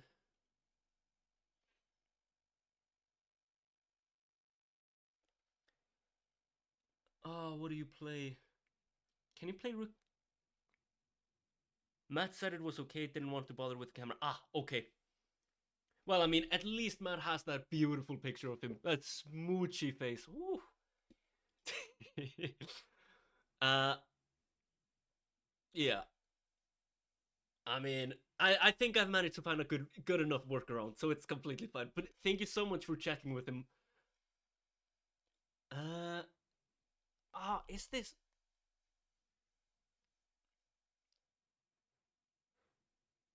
94? Do you get trapped?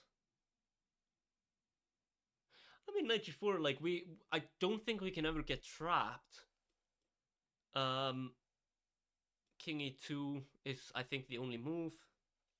You do win a pawn, and you do always escape, but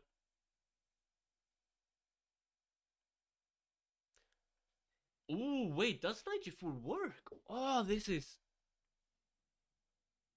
no, but now we actually do have to worry about the b3 pawn.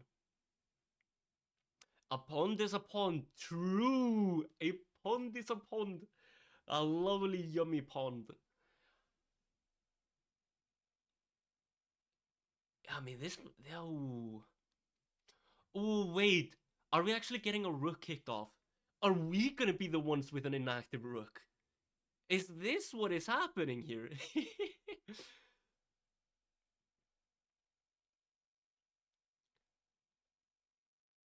No, I think. In this case, I'm not so sure pond is really a pond. Like, I think this is more like a poison pawn. Like, this is a pawn you eat, and then you get a tummy ache. Like, not good pawn. I don't want this pawn. We do have knight f3, very active knight. Somewhat yes, but what I'm worried about is just rook c3, and okay, let's say we go knight f3, rook takes, knight d4, white loses. We do have an active knight.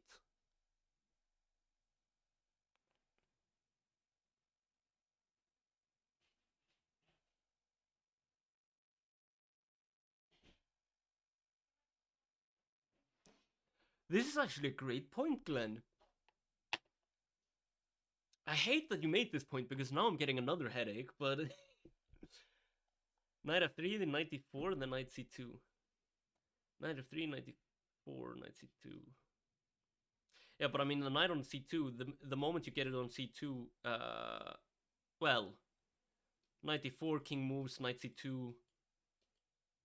I don't know what black should do. Let's see you go king e3. I mean here, yeah, here you can't even go king d4.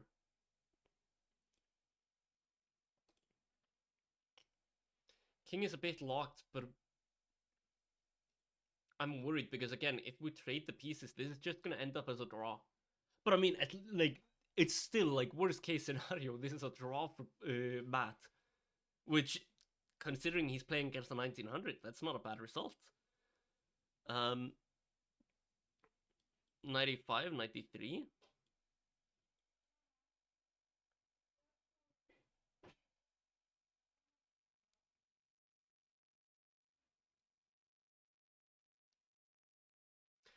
I'm just trying to figure out if you can take the pawn.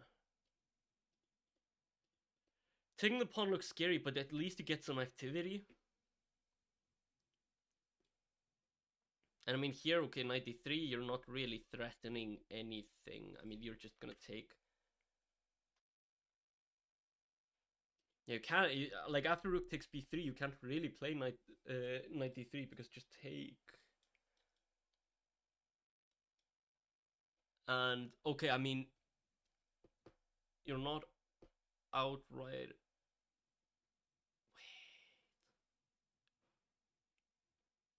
Wait. Is this one of those stupid endgames where it's actually lost for black because either the white pawns will promote or the king will go, or the queen side pawns will promote. So like, I'm thinking rook d6 might actually win here.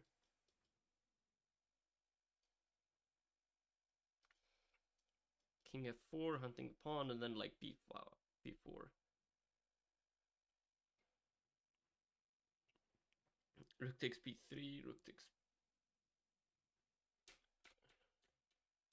Wait, rook takes b3. Rook takes b3, rook takes c5. Rook takes b3. Oh. Rook takes c5, rook b7 is what I'm scared of.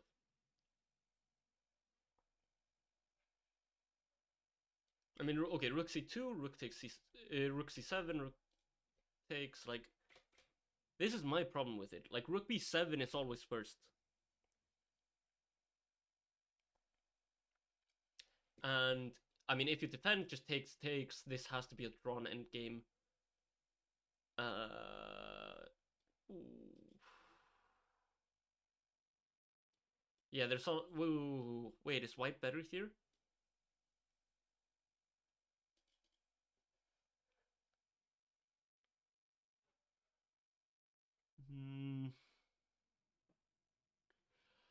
I mean, this is the problem with chess. Chess is the worst game of all time.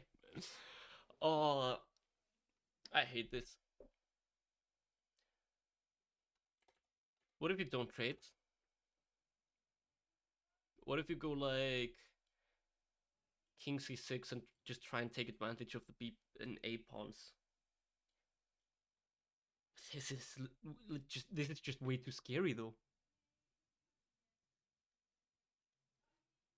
Yeah, like the one problem I have is like, okay, white has the advantage on the king side, but white also, well, black also has the majority on the king's side. And yes, black has the like piece advantage on the queen side, but white has the pawn majority on the queen side. Like it's so disgusting. Yeah, I mean, okay, rook c2. Just take. I think you just take all the pawns. Like, to be honest. Maybe you can go after the pawn again, like here, knight c4, take the pawn. King goes forward, take the pawn, take the pawn. This just looks so stupid.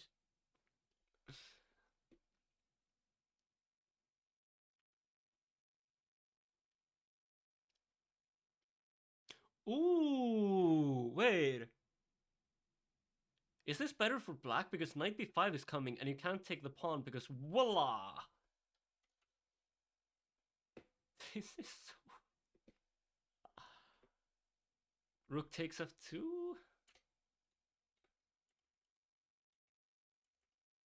I think you first just get a passed pawn.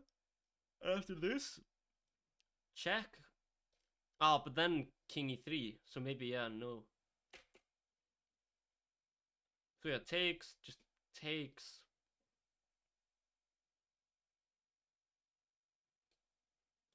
Rook f6, king b5. Yeah, this overthinking and flagging is what I would do. No, I think to be honest, I think this is a drawn endgame. I mean, black can't actually defend the e-pawn, so I mean, in this position, just take on e4, and both sides have a passer, but I mean, both sides also have a knight. I don't think there's much to do here. But wait, where even were we? Like, what is the original position? That's the big question. Because all of this is just analysis. Wait, if I reload the board, what is the most recent move? King e2 got played. We didn't see a3. This is what I love about chess commentary. You can get so bogged down in a variation that just doesn't happen at all. Like, we went, and I'm not joking here, we went from move 26 down to move 45. Like, that is all the analysis we did. Oh, lovely. This is the actual position. We are still somewhat in an endgame, but it's not as much of an endgame. King e2 happened, and we saw king e6. Yeah, I mean, king e6 looks good. Like, oh, and this is they like Matt thought for 6 minutes, played king e6, very nice. White thought for 12 minutes on king e2. And what's the time? Okay. I mean, both players are still relatively close on time. I think this is good time management. I mean, Black has, I think, objectively just been playing better. We have seen millions of possible future timelines. Like, everything that could have happened in this game, we have seen. This this right here, like, if anyone ever asks you what the plot of Inception was, this right here was the plot. We have seen the entirety of the future and the past and whatever. This truly is the plot of Inception. Fuck all those movie reviewers that think they know what it was. Like, no, no, no, Christopher Nolan, like, I got you, homie. Overthinking and flagging, love that for you. But yeah, okay, 91 got played. Is 91 even good? I'm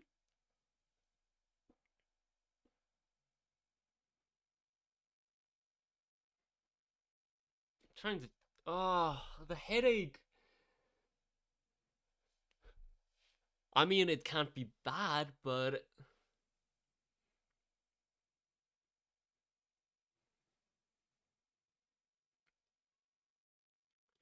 I mean, okay, what were to happen if you just take and.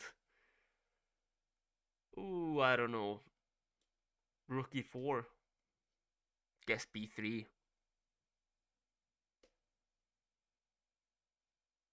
a5. I don't know. I mean, okay, like there is a chance that we'll enter a rook endgame. But to be honest, this doesn't feel like a rook endgame where, well, all rook endgames are complicated, but this really just feels like, yeah, I mean, white can't actually make any progress, and black can't really either if they trade knights. Like, I think less complicated than with knight. Yes, that is true. Like, if they were to trade knights, I like this is not one of those like complicated rook endgames. The problem is like directly after knight takes rook takes, black has no way to make progress. At least not with the rook. But the same is also true for white. Like in this position, let's just say you play rook d4, b3 to defend the pawn. Yeah, maybe even rook c1.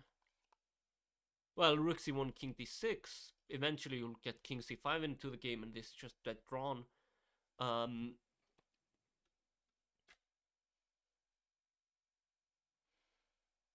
yeah, I mean, I think just as long as like the moment that white plays, yeah, like the moment that white plays b3, as long as you just have the like a4 a5 a4 pawn break, I don't think there's too many issues here.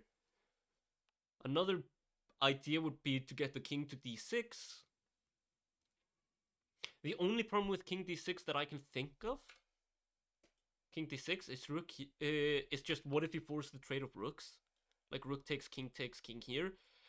The one thing that I'm scared of is white is the player with a passed pawn. Yes, black can create a passed pawn, but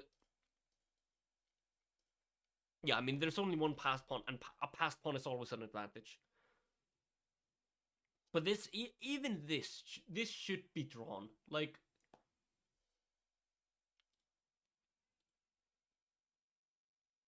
yeah, I think for Matt, it's just wait and see what happens. Like this will either be drawn.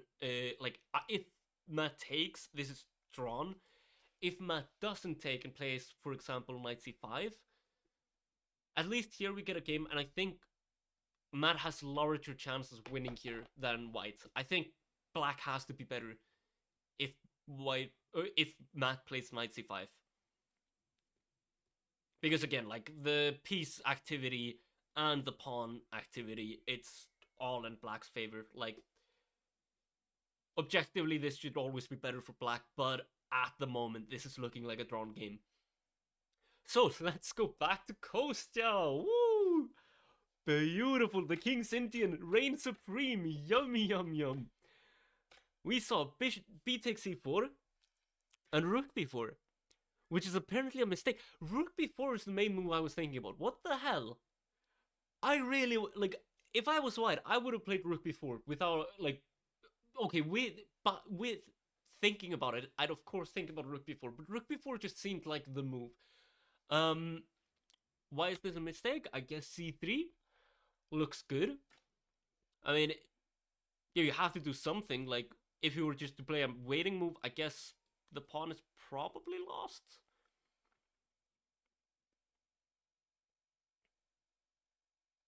Yeah, like, but it doesn't seem. Yeah, I mean, the pawn is lost, but at the same time, it, like,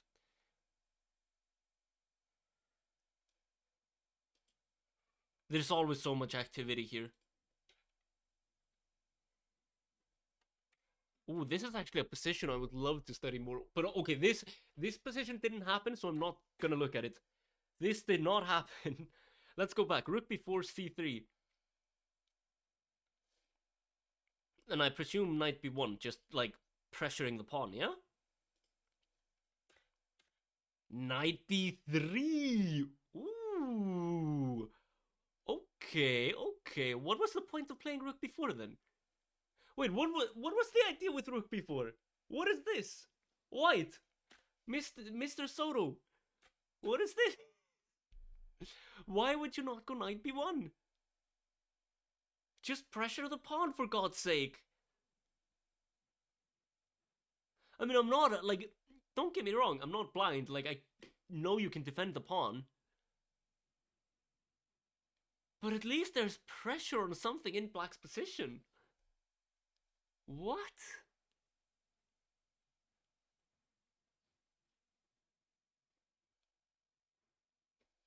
Oh, I'm so tired. I'm so tired and I'm so confused. Like, to be honest, the only thing I want to do is I want to find a sillier picture of Matt.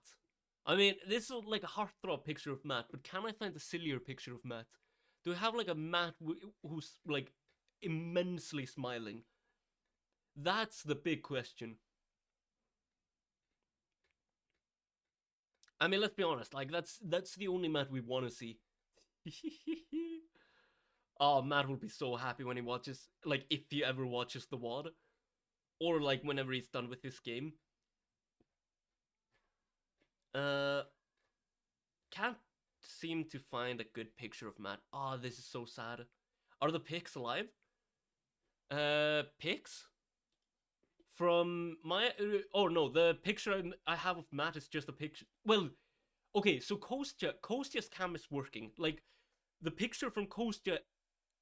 Wait, is Kostya frozen?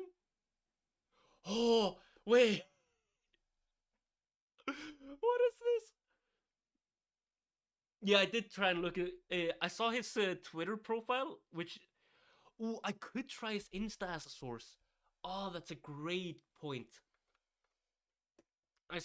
Because I remember he has like a funny picture on Twitter, but that wasn't really doing it for me. It felt a bit too ridiculous, you know? Well, it looked fun, but I'm not looking for fun. I'm not looking for a good photo. I'm looking for a bad photo. A bad, funny photo. Like, that's the main thing we want. Wait, okay, where's house line? Searching. House line. Let's see.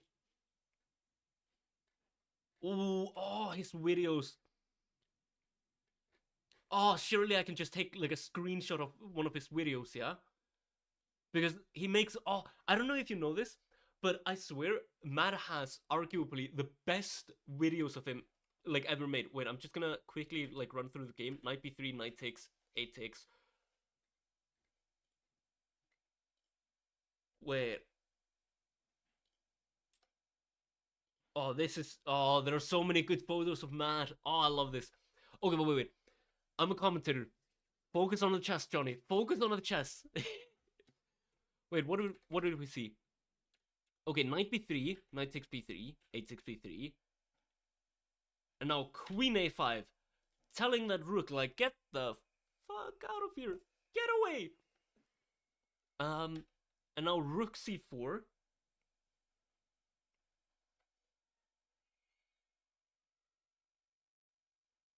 Wait, is this?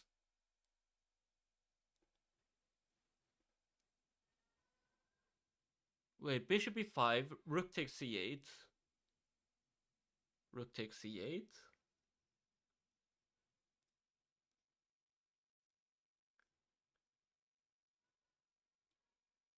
Wait.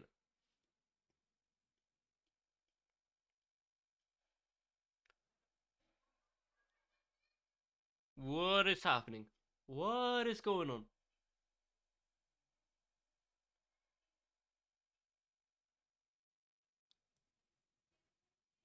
Why? Black is just better here, yeah? I mean, 97, 95, 97, knight c5. Like, actually, yeah, just wait. 97, 97, 95, and bishop d3 looks beautiful. Well, okay, maybe not right now, but eventually, once you don't lose two pieces.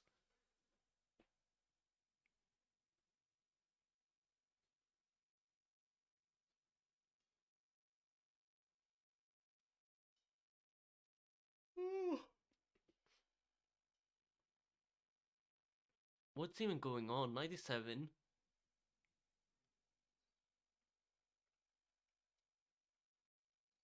Maybe you can stop it with bishop h3, pinning the rook to the knight.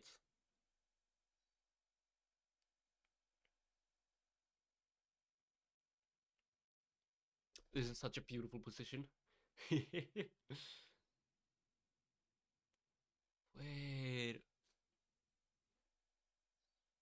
What is going on? Wait. Okay, there are plenty of moves being made. Let's look at this. Rook c4, bishop e5 is played, rook takes c8, rook takes c8, and rook d1. Okay, everything that I just looked at is happening. And now I was thinking, what if just 97? Wait, did they play a move?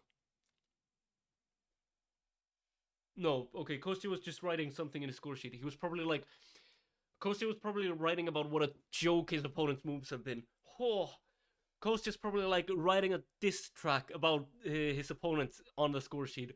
Then when he hands it to the arbiter, like, oh, it'll be so beautiful. Such a beauty. Uh, oh, wait.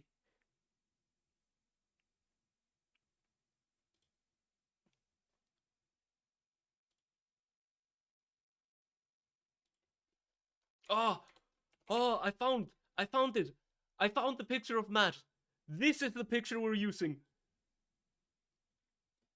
There we go.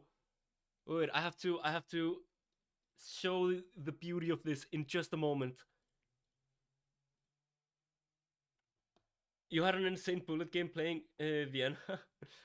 uh, like the wait, the like E45 knight c3 Vienna. Oh, E45 knight c3 is such a fun. It's such a funny. It is. Oh, there are so many moves, funny moves there. Wait, okay, where's OPS? I want to change I want to change Matt's picture. I have. Oh, what? This is. Never mind. Where's the picture of Matt? Okay, let's see. Browse. There we go. There we are. Voila. This is the picture of Matt we all want. Horizontal instead of vertical. Okay, you know what? I can do this. Wait. This is what's happening. Where is it? Transform, rotate 90 degrees.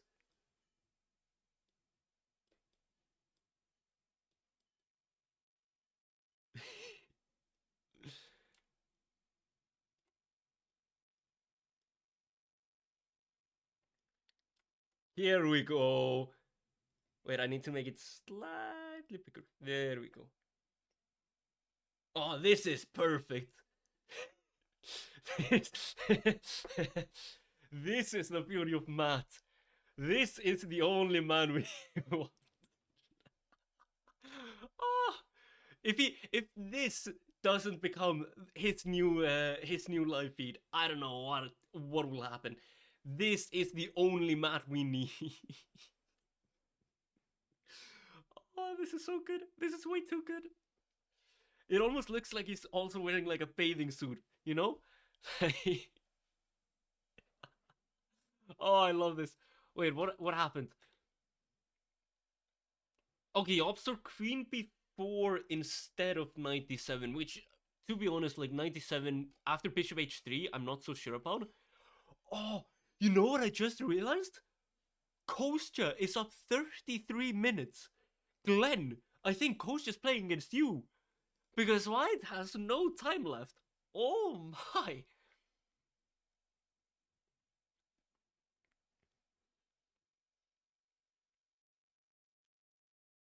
Okay, Queen a2, just play a6. I think. What is the point of Queen a2? Not good in this position. No, this is like... Things are happening here. And I'll be honest, like, okay, I've been the arbiter in a few of Coast... Well, I've been an arbiter in one of Kostya's tournaments, and I've, like, played in a few tournaments where Kostya has also played, but I've never really gotten to, like, recognize his, like, posture, you know? Like, you know, how, there's always, like, there are always these players which you can just read like a book. I mean, look at Kostya's opponent. Like, the man is stressed. You can see that. You can just feel it. You can feel his emotions. But Kostya? I can't read him. I don't know what he's thinking about. I can't say if Kostya thinks this is a good position, a bad position, and a boring position. I don't know. Like, to be honest, I just think Kostya thinks this is a position. Like, the only thing I can say about this is just, I'm pretty sure Kostya knows he's playing chess. But I can't read him more further than that. And he's so still. Oh, I love this. This is like a true chess player. This is a real chess player right there. No emotions, only chess. Like this, like Kostya, he is ready to make his opponent suffer. Kostya knows what it is to play chess. A true chess player right there. Oh, I love this. Oh my god. Like, I was so fixated on the chess, but now I am fixated on Kostya. Like, what is happening?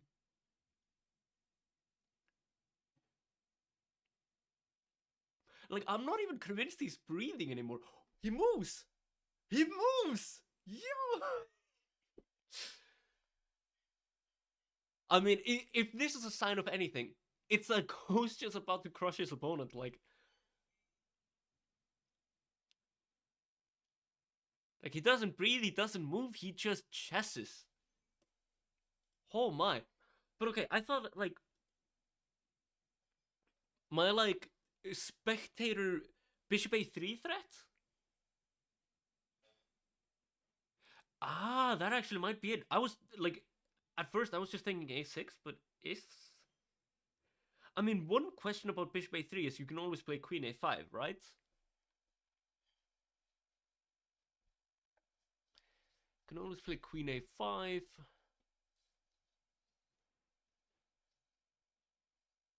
But then you can renew the threat on the pawn with like rook a1.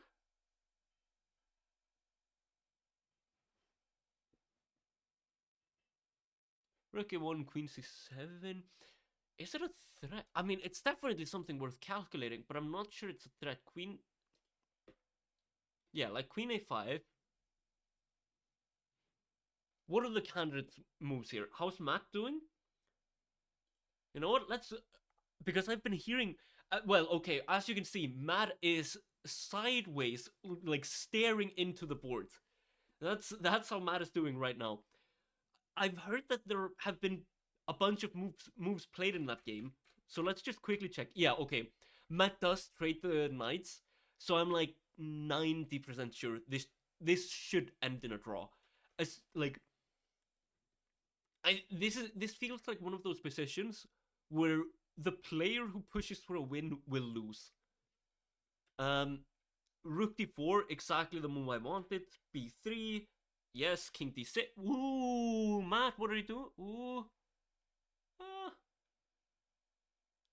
okay. Personally, I just wanted to get. Oh yeah, no worries, no worries. Okay, when I was looking at Matt's game, I just wanted to see King d6, and I don't see a way for White to push through this. Just King d6. There's no f4 anymore. There's no like you can never push the c pawn, and you always have the potential for a5 a4. Like King d6, I think is the correct approach, but Matt plays f5, which isn't bad. Like f5 is good, but it's. I mean, okay, the game is still dead drawn, but whenever you move a pawn, what was a dead draw is now just a tiny, tiny bit sharper. Just f5 doesn't make any difference. But if he continues to like do these slightly provocative moves, then like he might end up creating an actual weakness in the position. But right now it's completely fine. I mean, e5 could be a little weak, but after like king d6 and okay, here just play king d6. Just king d6, get it out of the way, and then everything's fine.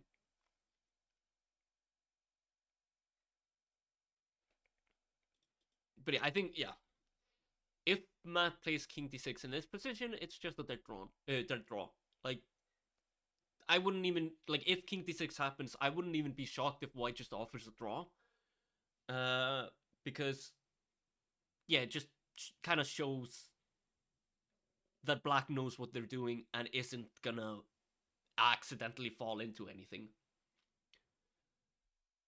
But okay, let's go back to Kostya. Let's go back to Kostya. Kostya.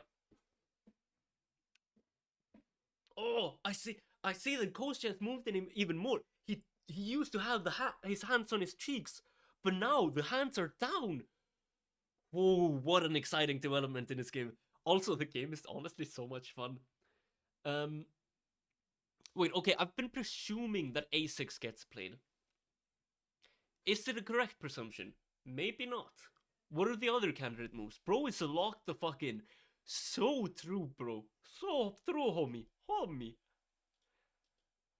Yeah, I mean, like there's still no sign of Kostya breathing. Right now, Kostya is like a plant. The only thing he needs is photosynthesis. He is drawing his oxygen from the light in his surrounding. He doesn't need to breathe. He just like he absorbs it. That's the only thing he needs. He is so locked in. Let's see this. Okay, a6 is my move. a5 is a big problem because of bishop a6. So a6 can work. What else prevents bishop a or bishop a3? How do you prevent this move? Or at least make it do absolutely nothing?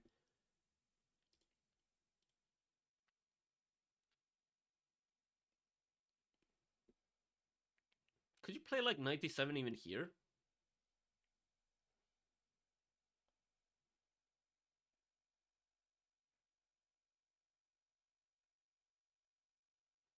I mean, even right now, like 97 looks fine. Uh, a6 looks good. Wait.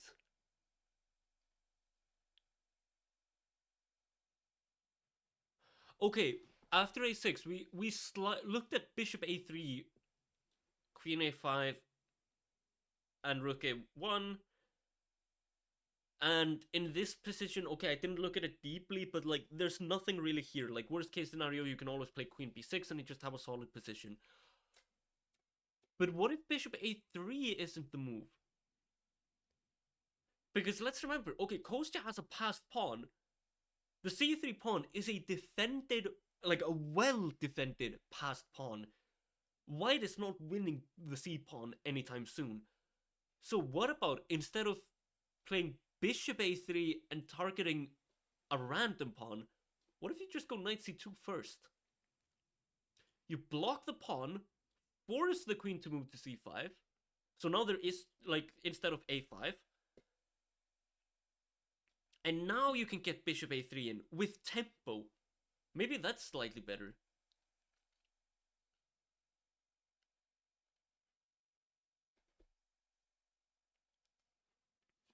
I mean, yeah, it's surely worth it to actually be able to get the knight into the game. And like queen b6, okay, you defend the d6 pawn. Oh, did I hear a move? No, Kostya's still deep in thought. The man is still breathing in chess. This guy is smelling his way to victory. Like, whew.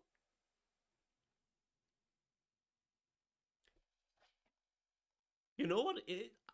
Like, I'll say it. Like, this is such an interesting position. But I'm still, like, I am staring in, like, at Kostya, just waiting for a sign that he's actually alive. He is so locked in. Oh, this is way too interesting. I also hear there are a bunch of moves going on in Matt's game. But I mean, Matt's game can wait for a moment because, like, there shouldn't be any action happening in it right now. Knight g4 looks tempting. Knight g4 might be nice, but I'm still, like, I think I want to keep the knight on c2. Or sorry, this is knight b4. Knight g4. So, I mean, okay, let's say knight g4, not b4, Mr. Commentator. I'm sorry. I have notation dyslexia. Oh, yeah, bishop g... That is interesting. Okay, what do you do?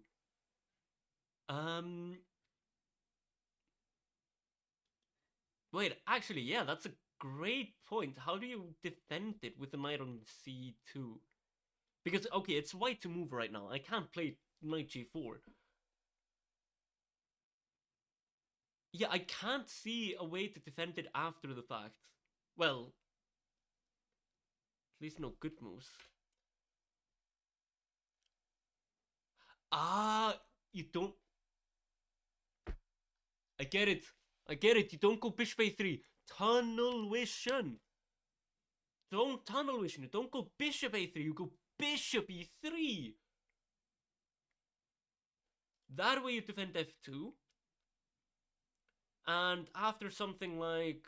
I mean, yeah, the only move is queen c7.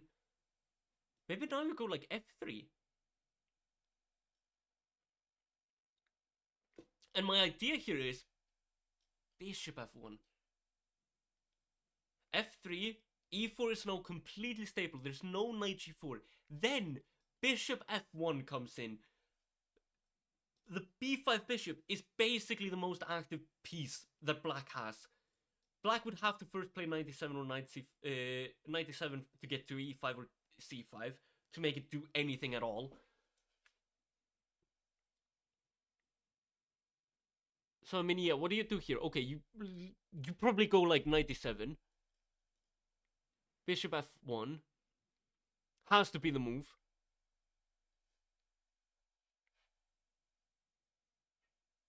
And now, okay, I mean, 95 comes with a threat. 95, you're just outright threatening f3.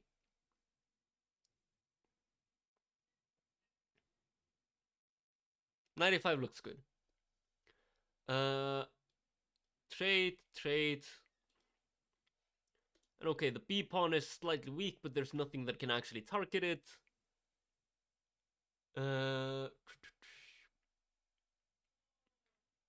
Oof. Okay, so how do you defend the f3 pawn? Probably like king f2 or king g2. La la la la la. Eeny meeny miny mo. Let's say king g2 because it just feels more natural.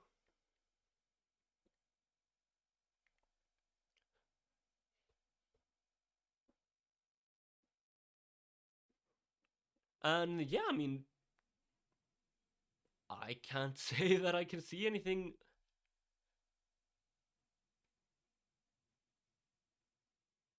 Okay, I mean, okay. Black still has a really strong passed pawn, but now it is fully blocked by the knight, and I can't see any possible scenario where you can actually like do anything about the knight. However, white's pieces are still quite cramped, so I don't know. But then again, black's pieces are also quite cramped. I mean, the queen can't really go anywhere. The rook can't really go anywhere. The knight is already on the best spot. Maybe 97 move rook and queen to a file. Wait, 97 bishop f1.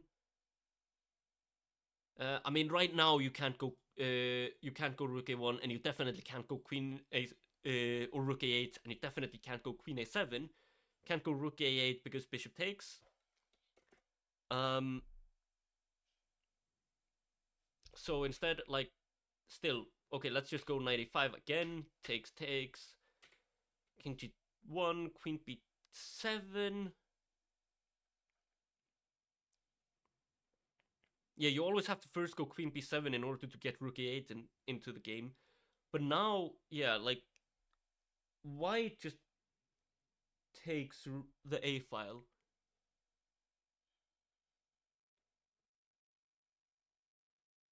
White is always first with the a file. So this.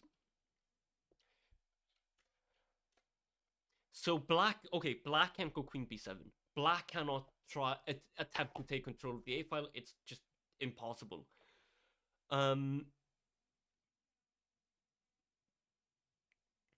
What about instead of trying to take control of the a file? We do have 93 at the end, but maybe it doesn't do much. I mean, the problem with 93 is like the only thing that really targets is b4, but the knight still defends b4. So it can't go for that. Ah, wait. Okay, queen b7.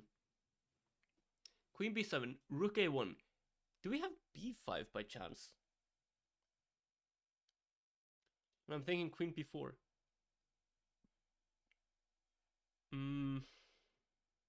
No. White always beats us to the punch.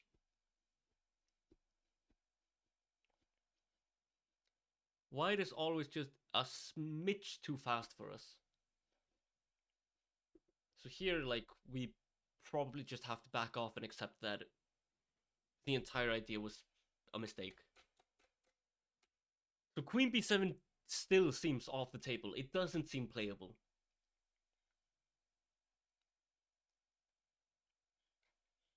Oh, wait, we've seen a bunch of moves. Okay, wait. Kostya played c2 immediately. What? Wait, what? But the pawn! Wait, is this correct? Wait.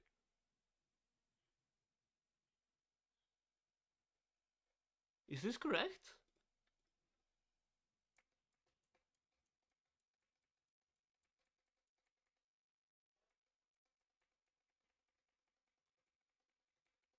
Wait, I'm really needing. I need to look at the live feed. I just want to see, like, is C2. Did he play C2?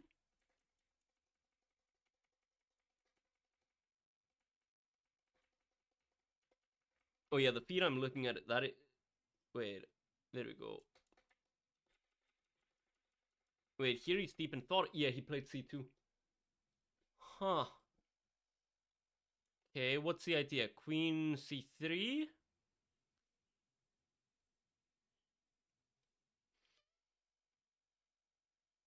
Ah, okay. Okay, his idea was essentially just taking the bishop. Uh, for example, after like 93. Wait, no, you can't take the bishop. Can you take the? No, you can't take the bishop. Knight f1.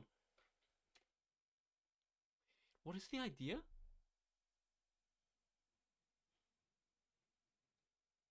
What?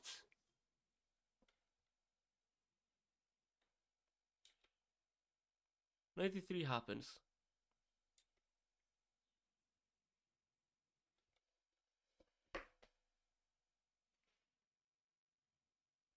Huh?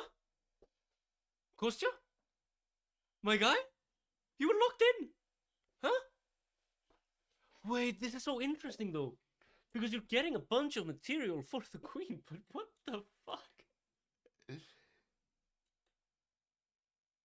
Wait, what? I mean, okay, here, you can just directly take on e4. You're getting a bunch of material for the queen.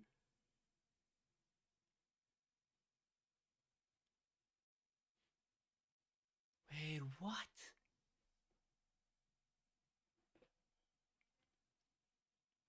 Wait, okay, I have to think about. Wait, maybe he was locked out. My guy forgot the keys to his apartment. He's just locked outside in the cold. Wait, but that doesn't mean this doesn't work though. Let's remember this. Like the Kostya gets a bunch of material for the queen. Remember this. Wait, okay. So what exactly does he have? I mean, okay, pawns are equal, 5 and 5.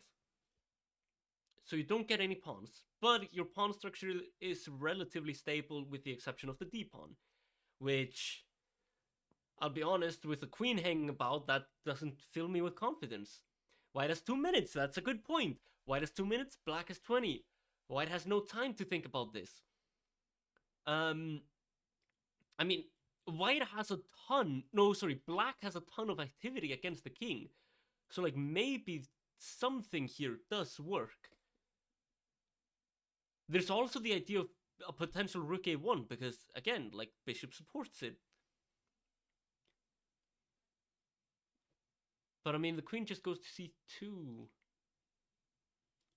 Wait, okay, Kostya made a move.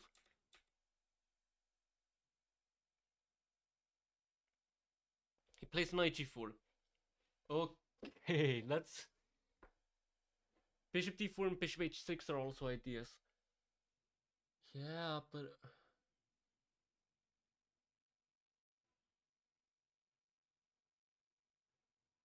Okay, bishop d4 and bishop h6. So, I mean... Okay, it's obvious you want to try and get at the knight. Oh, this is hurting my brain.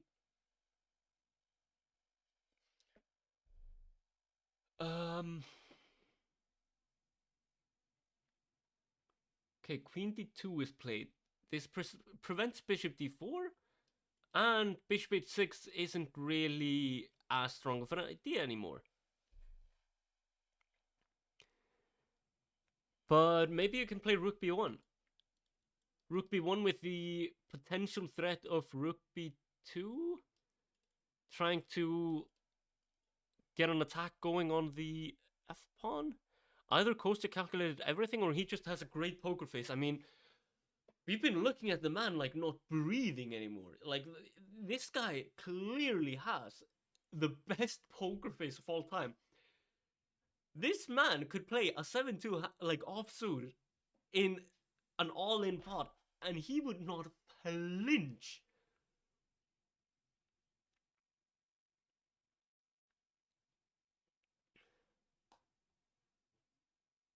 Okay, this, like, I'll be honest here, this is just one of those positions that I don't understand. Wait, okay, queen d2. We have queen d2 on the board. I don't know who's better. I don't even know if anyone's better.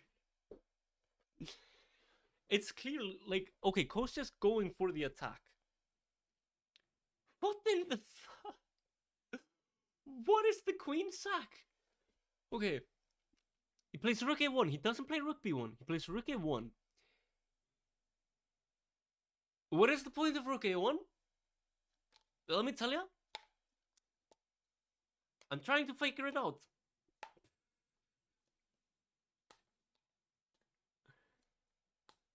Why rook a1 but not rook b1? Well, rook b1, rook b2 doesn't work because just bishop takes b5. So that might be an idea. Wait, rook b1. Also, rook b1, king g2.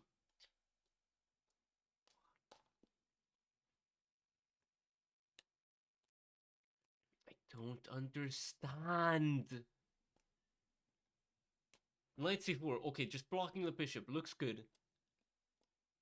What is happening? What?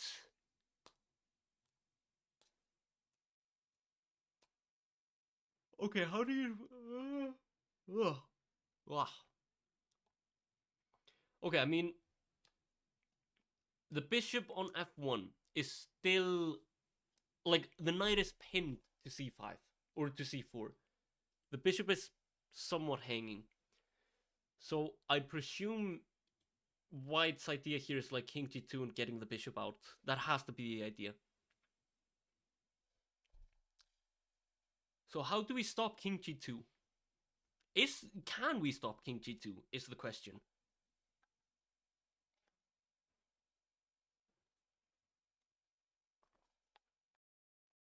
I mean, we can't delay king g2 with like bishop h6.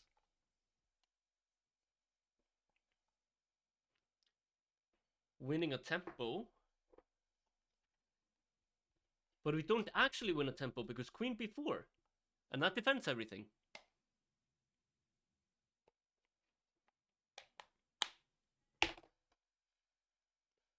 What is happening?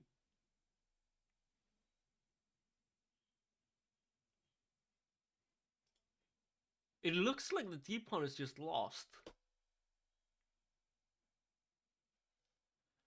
I mean...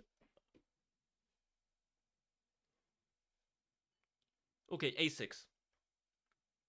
a6 just defend the bishop. There's no threat to think of. But then queen takes d6 happens. Rook a2. We're punishing the f-pawn. But we've already lost a pawn, and white has a passer now. This does not look good. This cannot be the right answer. Wait, okay, let's refresh. Kostya made a move. The move was bishop takes c4. Okay, b takes c4. Okay, everything's happening. Bishop takes, b takes. How do you respond? Oh, wait. Is his idea to even attack the king? What if it is just to promote?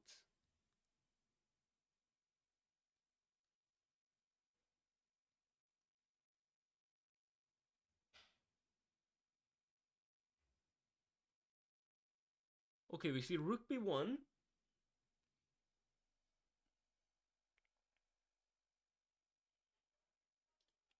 But you can never push a5. I'm starting to think... Yeah, I hate to say it, but I just think Kostya missed something.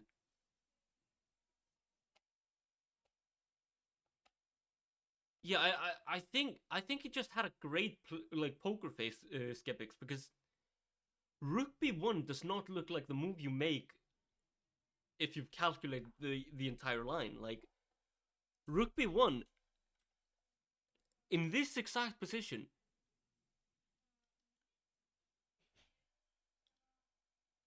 Wait, what? He's thinking, so for sure he missed something. But I mean, what did he miss? What was the idea? I mean, it all started with c2. He went into a big thing. He thought for a long time, and then he played c2. 93? I mean, this he had calculated. That is just clear. Rook takes c1 was calculated. Bishop f1. Bishop f1, and he thought for 4 minutes. Maybe he just expected that knight f1 was the only move.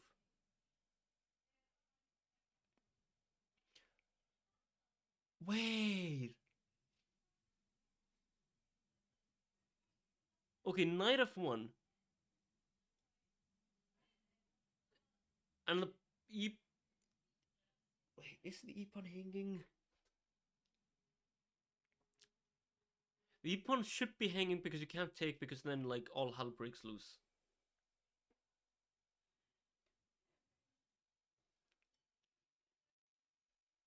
But...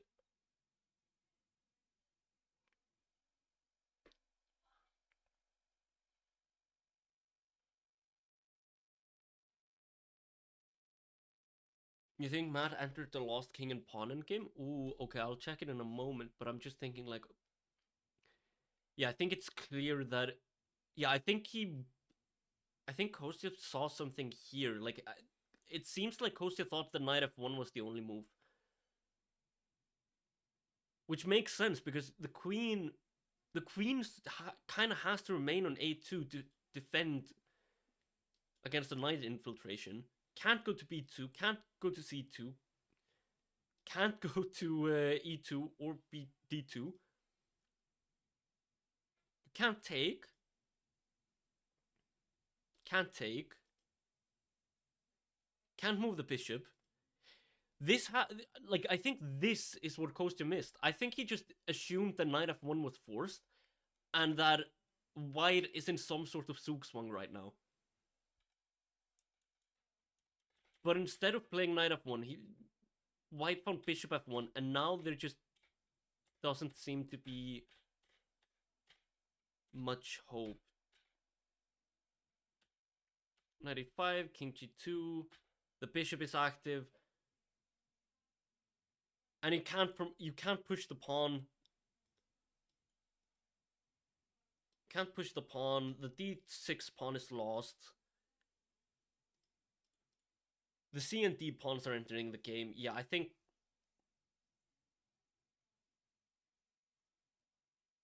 Kostya is gonna lose this game, sadly. Okay, let's check Matt's game. What happened here? Wait, what was the last position? Yeah, this is what I was saying earlier. f3. This is what I was saying. Just play king d6.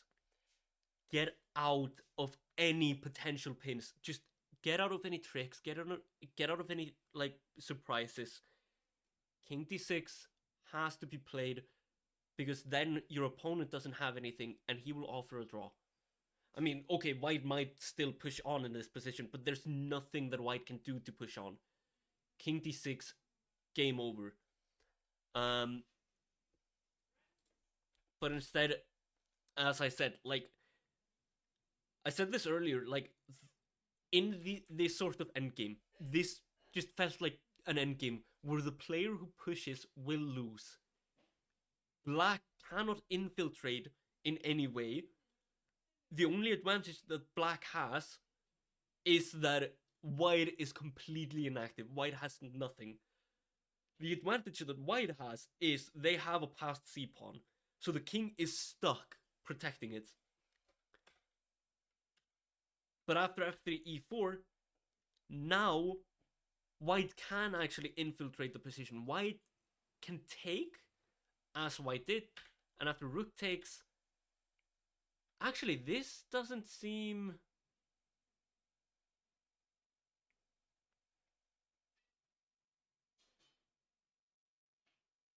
Wait, this should still be drawn. Wait, rook takes, king e5. You have to get the king into the game. It's just where do you want it? King e5. I don't know. Probably don't want to give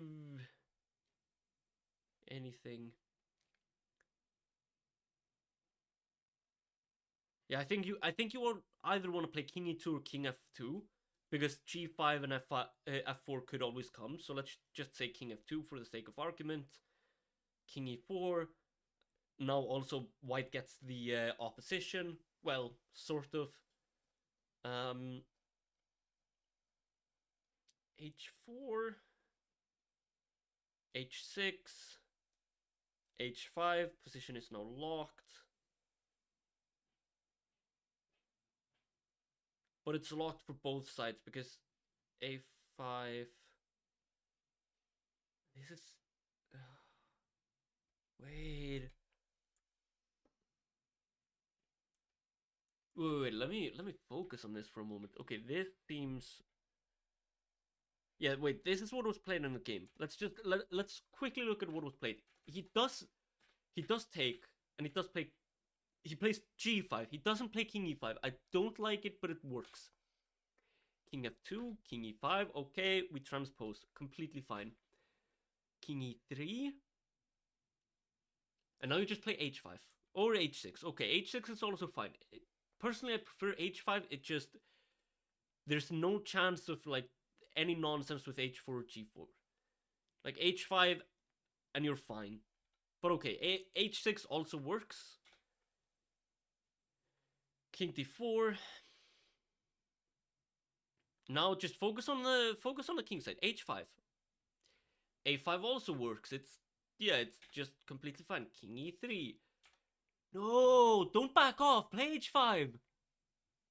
No, no, no, no, no. Don't you dare back off. Okay, Matt backed off. That's the problem. King e6. But it's still fine.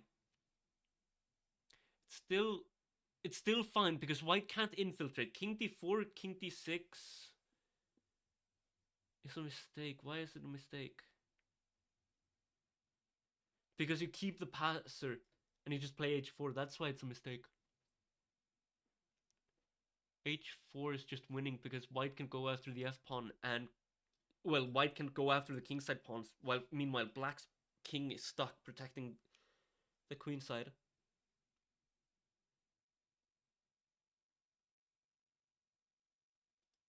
That's why. h4 just wins.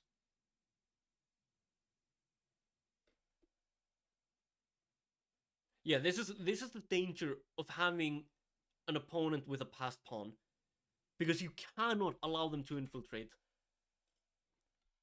The computer says king d6 was a mistake, but it's like king e6 was the real mistake in my opinion. I mean, what happens after h5? How... I don't think white can do anything to infiltrate. Like here, just play like h4. And if the king goes back, like takes.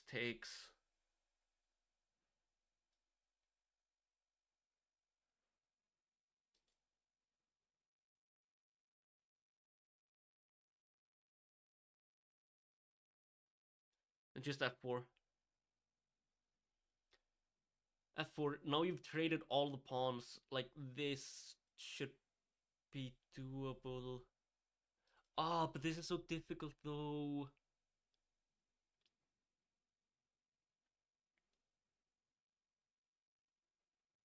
Yeah, I mean, you can't go king f3 because king f5 comes, and then you have to actually sacrifice the pawn.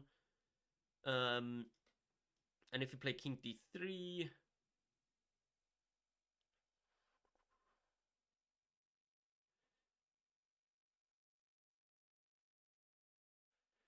King d3, king f5, and... King d3, king f5, c5. So what I'm thinking about... Maybe c pawn runs and then white infiltrates the king side. Yeah, that's the reason why like backing off with a king works, because the c pawn will run, and in the time it takes black to stop. Well, even the c pawn doesn't actually have to run. That's the problem.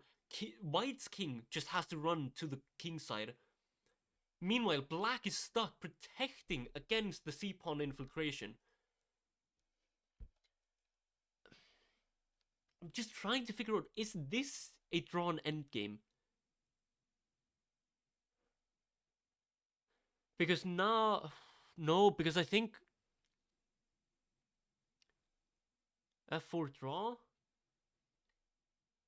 Wait, wait. Okay, let's look at how the game is progressing.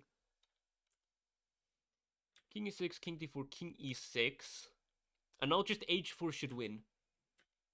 h3 is played instead. Okay. How do you defend against this? I mean, if king e6, h4.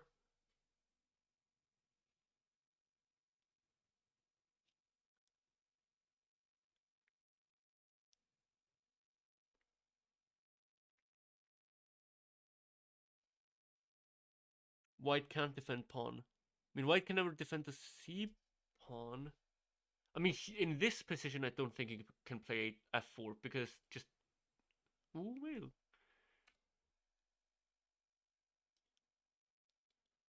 g4. Yeah, I think this is. No, wait, this. No, wait, this has to be. No, this is drawn. We have the same situation on both sides. Never mind. Except black just has the more advanced pawn, so this can't work. Takes. Oh wait, we run into the same situation as with h4. Just king e5, king e4, and you can't protect the pawn. Well, you can't protect either of the pawns because you have to defend against the c pawn. So wait, h5.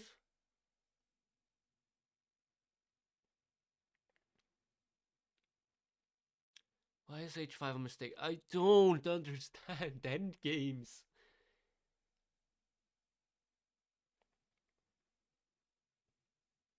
Oh, again. Okay, no, this now again we're in a position where black cannot defend their kingside pawns. Black's king is too far away. Black's king has to stay on c4, and there's no way for, like, after, for example, f5, there's no way for black's king to reach f5 and actually get on the other side of the pawn. I think that's the. No, but that can't work. I hate chess. Chess is the worst game of all time. g4 is better. Here? Wait, like h3, g4? h3, g4. But why do you not run into the same problem as like before? Because you can't actually advance your pawns, but the black king still has to keep an eye on the c pawn. h4 takes gives black a pass pawn.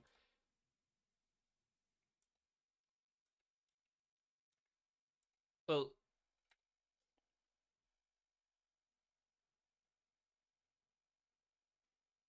the problem in basically it's the king's position. Wait.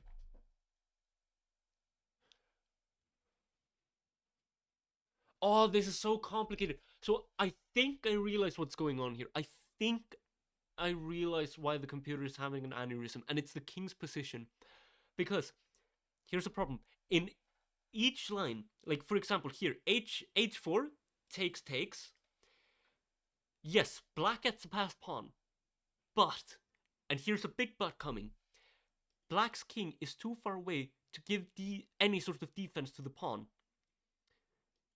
So if you just push the pawn, white's king will go after it. And you can't do anything to stop it, because now suddenly c4 or c5 comes in. And the problem? You just can't get it. You can't defend. You can't defend both the h pawn and the f pawn, no matter what black does. So, like, for example, in this position, let's say, I don't know, okay, let's say, for the sake of argument, h5. King takes, king d4. You always have to be close to the c5 pawn. f4, king d5. Yeah, this is the thing. This is the secret sauce of this endgame. The king can't be on d6. After f4, you have to have your king. Wait, But that doesn't work either, because... Wait, let's say, for the sake of argument, in this position, wait, like h3, king e6, h4.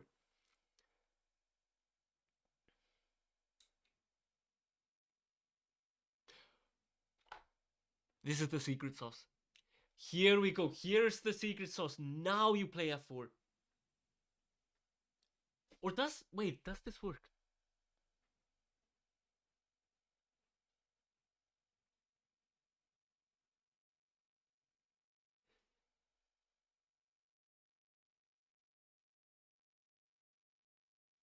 I'm getting automod on your message, but you're just saying push the f pawn and you get to win the passed pawn after you play c5.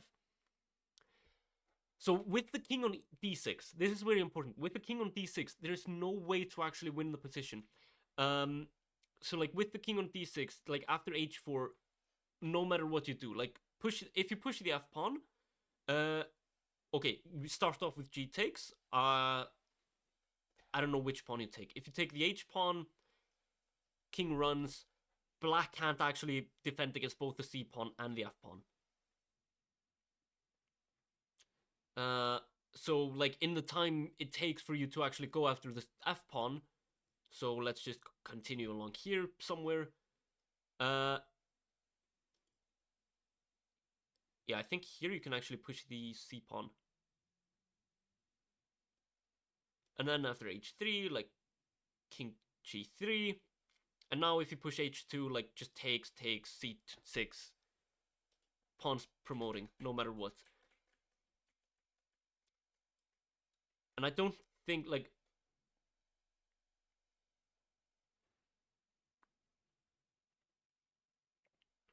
You can't, like, you can never win the c pawn because white doesn't have to push it this. You think only Rachel will win. Where, yeah, what's... Kostya is lost, Matt is lost. Let's go further though. h5. Wait! King e5! Oh! King f3? Wait! Did Matt say this? Wait, why did white... What? What is white doing? Just g takes.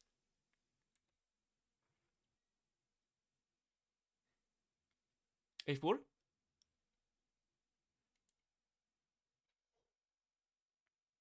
He didn't keep going.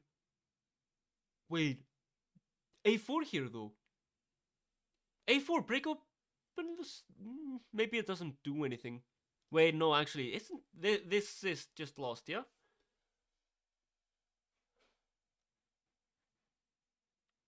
Yeah, this is just lost.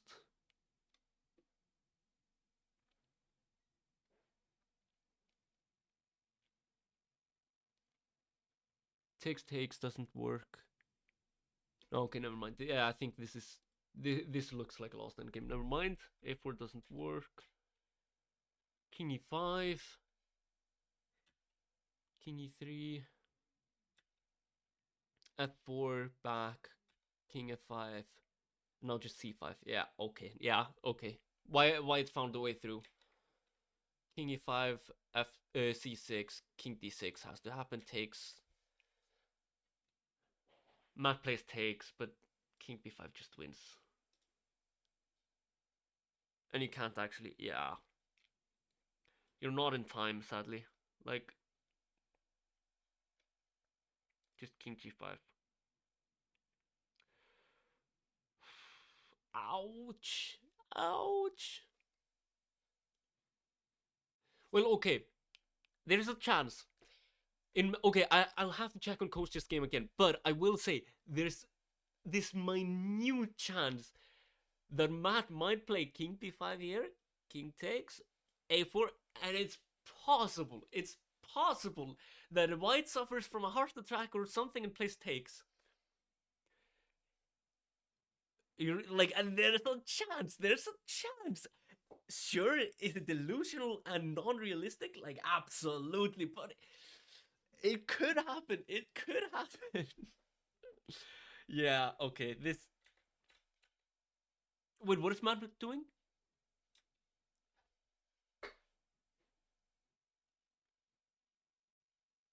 Move king to a3 for black and push pawn to a4, hoping for stalemate. True.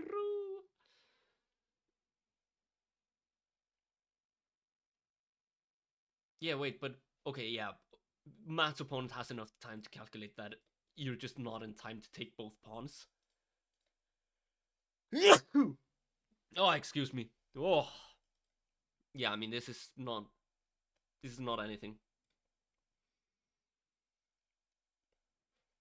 Okay, yeah. Matt is lost. Happens. I mean, it was still very strong game, and he should be proud of it. I mean, he was out playing a 1900. So very nice. Can queen checkmate before promotion? Ooh, that is. Hmm. That's an interesting idea. Okay, I presume this is happening. This. Wait. Yeah. Okay, they're just blitzing out moves. It seems. Takes here. Takes here. Let's say a3. And is there a way to checkmate? Let's say a2. King goes forward. Like.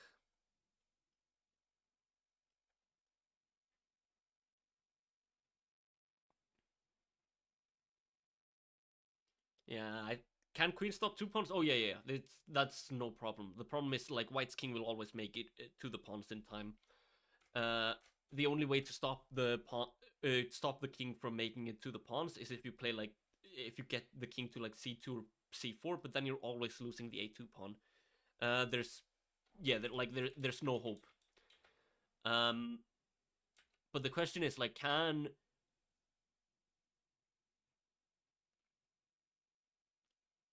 what I'm wondering though is just like, can you find some like really funny move? Like, can you play, for example, like queen h1? After b3, just move king from a3 to a4 and back to a3. After b3, just move king from a3 to a4. The problem there is like the moment you move to a4, queen b2 comes in.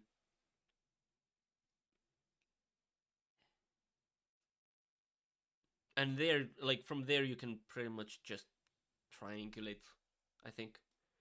So for example, like b3, king here, boom, boom.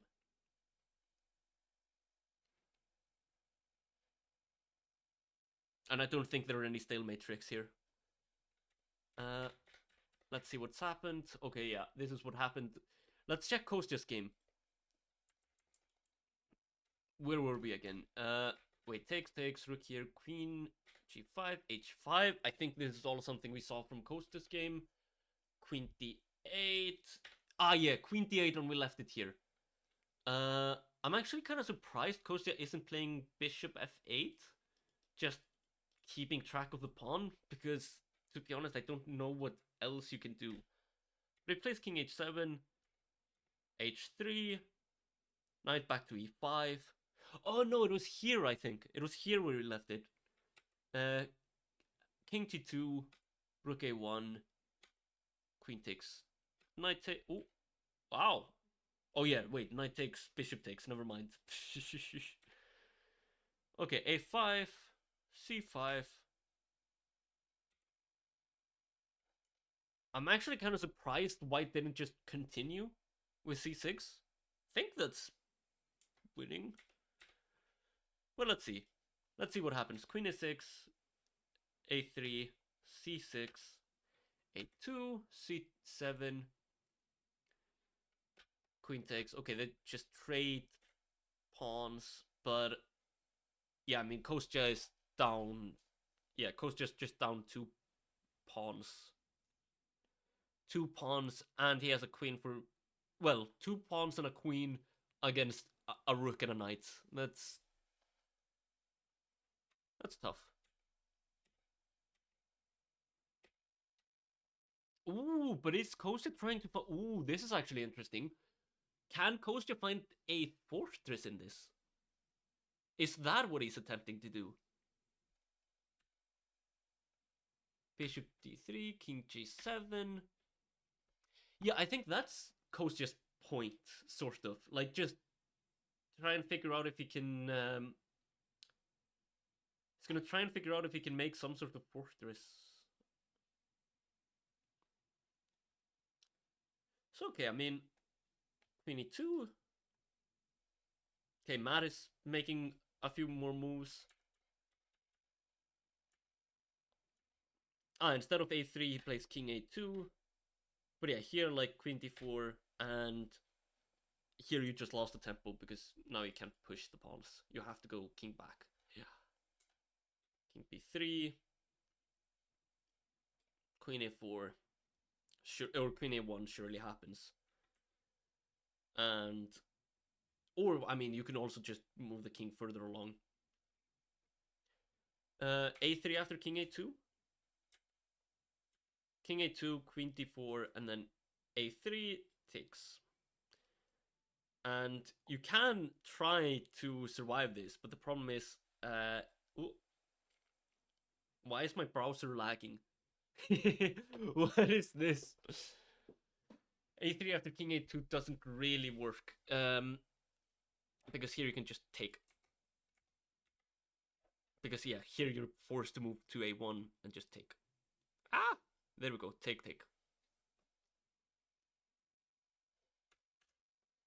But I mean, it's close. So close to a draw. Yeah, if you could play king a1 and then just this, like... But even this I don't think is drawn. Wait, is it drawn? No, I think the king is too close. I think this is... No, I think this is one of those, like, funny positions where it's actually not a draw because the king is too close. After king b1, you can play queen d2 or king d2. And if you promote to a queen, there's a checkmate on c2. It's one of those stupid positions. Oh, it's so close. So close. Ouch, though. But I mean, even still, like, Matt played a really nice game. I'll give, like, that he very much deserves. He does play 3 here, king up, 8-2. And, yeah. Now White's king is infiltrated. This is just over.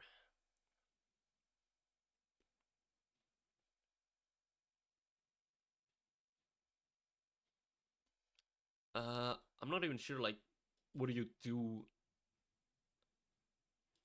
I mean, I guess you have to go king a3. But the problem is queen b2 and you win the pawn. So I'm assuming the reason why Matt hasn't made a move here is just... I guess that Matt is probably giving up. Or, yeah, Matt has resigned, but they haven't put the kings on their squares. King a4? I mean, king a4 and you still get into a bit of trouble with queen b2.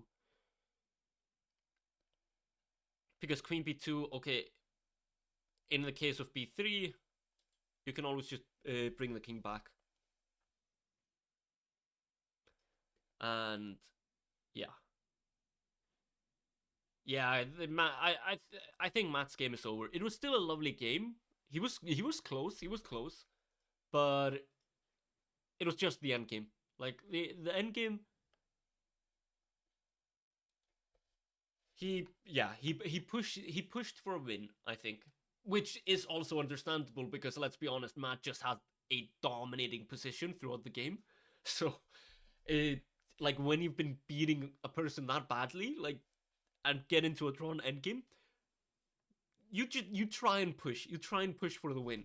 It just sadly didn't work this time.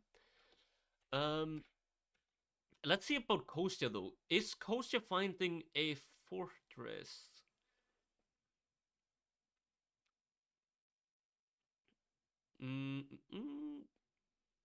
Is it possible to survive this?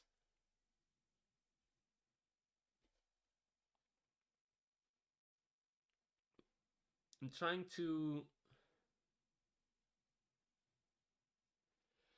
figure out if there's some... Ooh.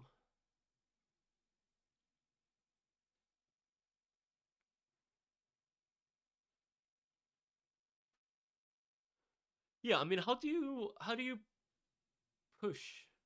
I guess h4?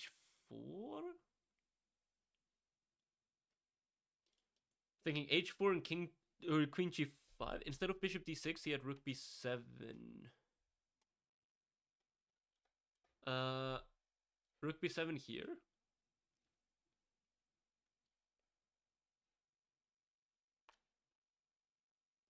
Oh, sorry, rook b7. Wait.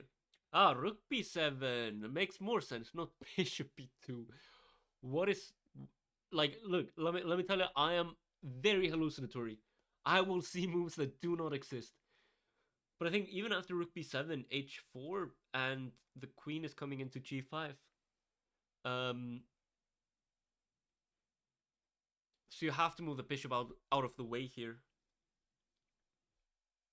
And let's say, I don't know, bishop d6, queen g4, king g7.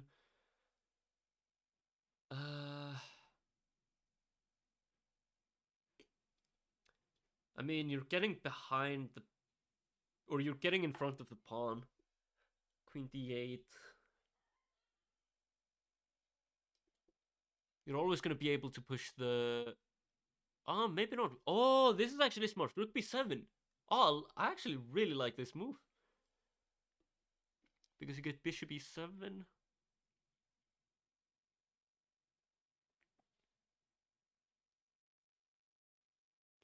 But then there might be some like queen c8 things coming.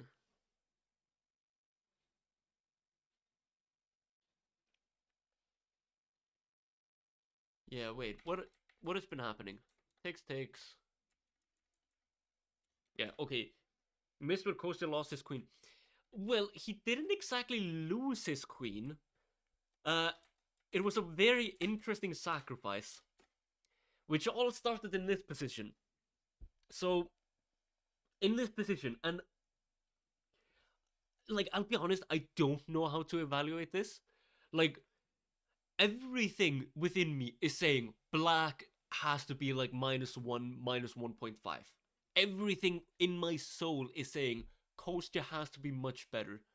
Okay, maybe not -1.5, but like -1 at least. Like, give me that. He has a relatively strong pass pawn, but he can't do anything with it right now. Until he then plays c2. And he, in his defense, he played c2 after 13 minutes of intense locking down thinking. I swear, like, my guy was about to turn into like Charles Xavier, and he was about to move c2 with his mind. That was how focused he was on playing c2. So there's definitely like, there are definitely many complications here.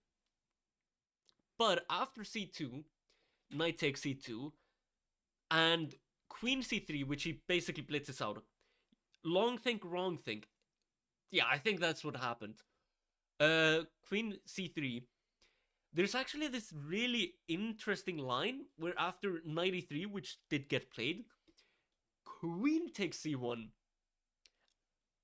which is how he lost his queen. Queen takes c1, rook takes c1, rook takes c1, and at least I believe here, I believe that Kostya forgot something. I think that Kostya, when he calculated this, thought that knight f1 was the only move. And in this position, it actually gets really interesting. Here, Kostya can play knight takes e4, and white is in some sort of zugzwang. It genuinely doesn't appear that white can move a single piece. I might be wrong here, but I cannot see how white moves anything. There's like, the only potential move might be queen a3. But if it doesn't play queen a3, I don't see what happens. Like, knight d2 is coming in. Knight c3 and knight e2 might be coming in. Something with rook coming to c2 and knight takes f2. There's so many potential attacking ideas in this position, and that's why I calculated for so long. But long story short, knight f1 wasn't the only move. Sadly, oh yeah, and it's worth saying this. White also only had 2 minutes. Kostya had like 20 minutes left or something like that. But his opponent only had 2 minutes left to figure out this position. So of course Kostya went to something really complicated. But Kostya's opponent did find bishop f1, which seems to be the only defending move. And here, I would have thought that knight takes e4 was still the move.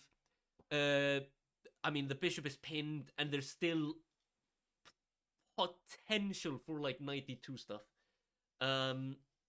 Maybe, I don't know, like rook a1, knight e2, something like this.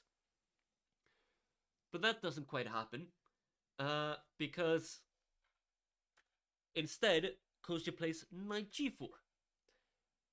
And this is still a very interesting move, because here he is just outright threatening bishop d4 or bishop h6 with some strong attacking ideas against the king. Like knight takes, bishop takes, and the king is hopefully lost. I don't know. I'll admit, I haven't thought about this position as deeply as Kostya. Also, Kostya is a way stronger chess player than I am, and had definitely knight takes h2. Knight takes h2. Knight takes h2.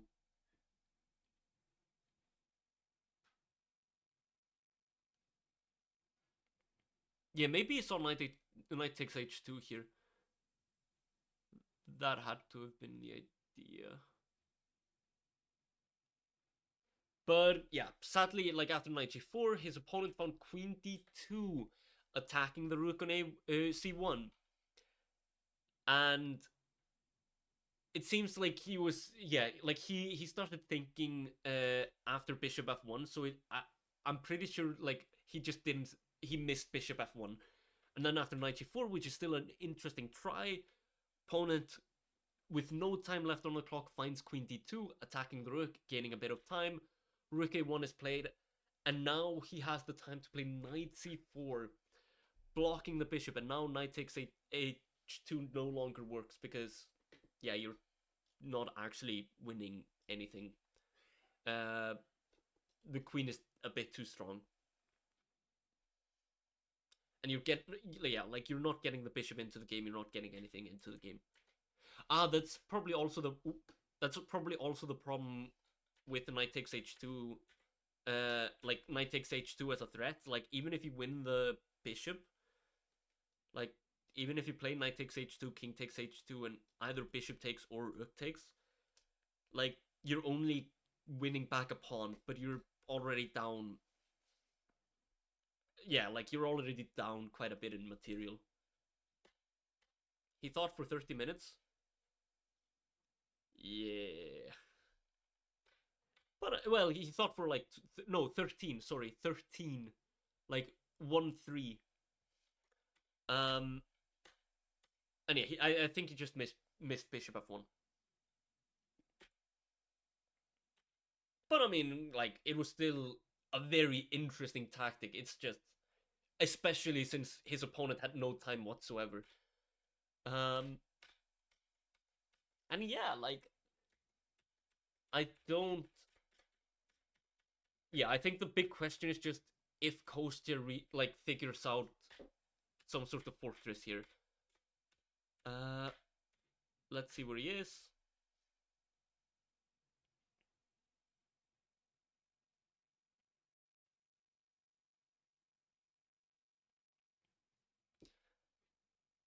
I mean, yeah.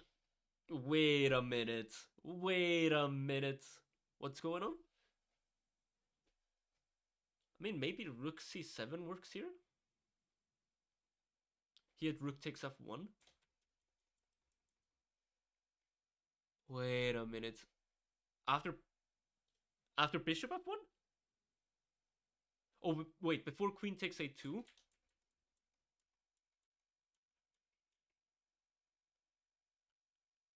Oh, queen takes a1? Wait, queen takes a...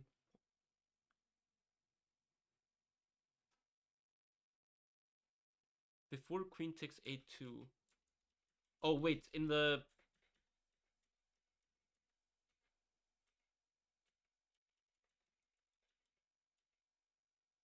Ah, here. Before queen takes a... Yeah, before queen takes a2.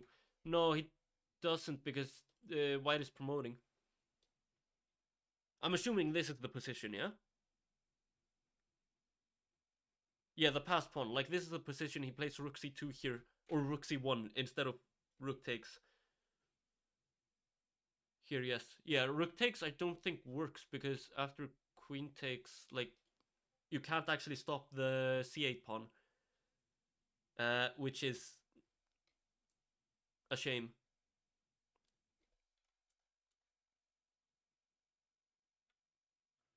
Sadly. Oh! My ears! My ears! Who's calling me? Ouch! Wait! Yo, Matt! Hello there! How are you? Wait, I think I actually have to fix my Discord settings. Because not only did my ears burn out, wait, where is this? I think I've, wait, default and out, wait, input device has to be this, output device has to be this. Matt, you there? Oh, wait, Matt called me, but then he didn't call me. I don't know what's happening. Oh. Wait, okay, Matt, if you're listening, you can call me again. Well, or you can join the call, I don't know. Uh, wait, okay. I think I fixed my Discord settings. If you wanna join, there we go. Oh, okay. I have to fix. I have to fix my PC audio. Like, I swear to God, Discord was making me deaf. Yeah, rook takes f1, then 93, protecting the promotion square. But like, rook takes f1, queen takes f1 is the problem. And if you, and then 93, protecting the promotion. Wait, what?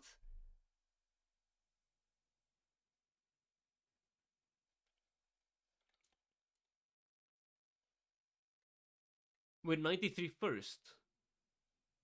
But 93 first, and then you have this. Wait, what? I am so confused. Rook takes f1, 93. That protects the promotion square. Yeah, wait. Ah, 93 trying to protect a1, yeah. But yeah, like, here bishop takes. No, 93 after. So rook takes, like, rook takes, queen takes, 93. But the problem is c8. You're here for world. Oh, I am here for world class truths. How are you, Truth? Hope you're having a beautiful, brilliant, amazing day. Whew, it's been a while since I saw you last. It's been a while since I streamed as well. But yeah, I think sadly, like because White also has a promotion. Even if Black promotes, like, I think both this works and just this works. And now there's also an unstoppable d pawn. So after like takes, just push and promote another pawn. Sadly, I don't. Yeah, I don't think this works. Well, after a1 queen, queen takes a1, c8 queen. White is still up a queen. Yeah. Oh. Oh, I didn't fix the Discord audio. Ah. Hello. Hello there, Matt. How are you? Well, I'm actually good because I felt I played a really good game, but I obviously didn't evaluate the end game well enough. But I have one question. I'm not going to do yes. engine eval, but was it still drawn when I traded the rooks? And should I have brought the king in instead of playing b5? Wait. Okay. Ask me once more because I'm finding the position. Okay, for some reason your DGD game just disappeared, but I'll try to remember. What do you say? Oh, okay. I was wondering if it was still a draw because I allowed his king like Yep. a tempi in, and I thought that was the thing that lost it. Um, Yes. So I and think, and I should have stepped the king in instead of moving the pawn. yeah, like, so before you traded the rooks, I thought that instead of what was it you played? Instead of playing e4, I thought if you played king d6, that would be a just very straightforward draw because now Oh, okay. white doesn't have any moves, black doesn't have any moves. I haven't checked this with the engine, but Right. I just Yeah. presume so. Sure. But after the trade, uh it was such a complicated endgame because like okay, white always has this past c4 pawn. Yeah, but I thought I would have like an equivalent at some stage, and like, yeah, I thought if I'd spent time getting my king in first, so he couldn't get his king to, was it like was it d5? But like, essentially, I should have just worked on Yeah. getting my king to the c5 square, and then I think I'm fine. Yeah, maybe. Ooh, well, in the endgame, if you put your king on the c5 square, like the big problem will always be that white can start maneuvering his king onto the king side and just pick up your pawns, and you can never hunt Can he down actually his get king. through? I think I so thought he might not be able to get through. Right. because Okay, this like will be a really interesting one to break down. yeah, like Sorry. I'd assume that like if white were to get his king onto the king side, uh like you'll never be able Yeah, to he's defend crushing. against both the c pawn and whatever pass pawn he creates on the king side. Yeah, yeah, But yeah, yeah. like Okay. I didn't go Because I too thought if he deeply ever into gets the past the analysis. pawn, I could push like f5 or something. Like if he gets too far past, I can Ah, actually push the pawn and then create my own pass so that he has to chase. Like yeah. so he could never go too far. That was my thought. But yeah, Yo, I'm wait, again. BP and Migle, thank you so much for the raids. Let's go.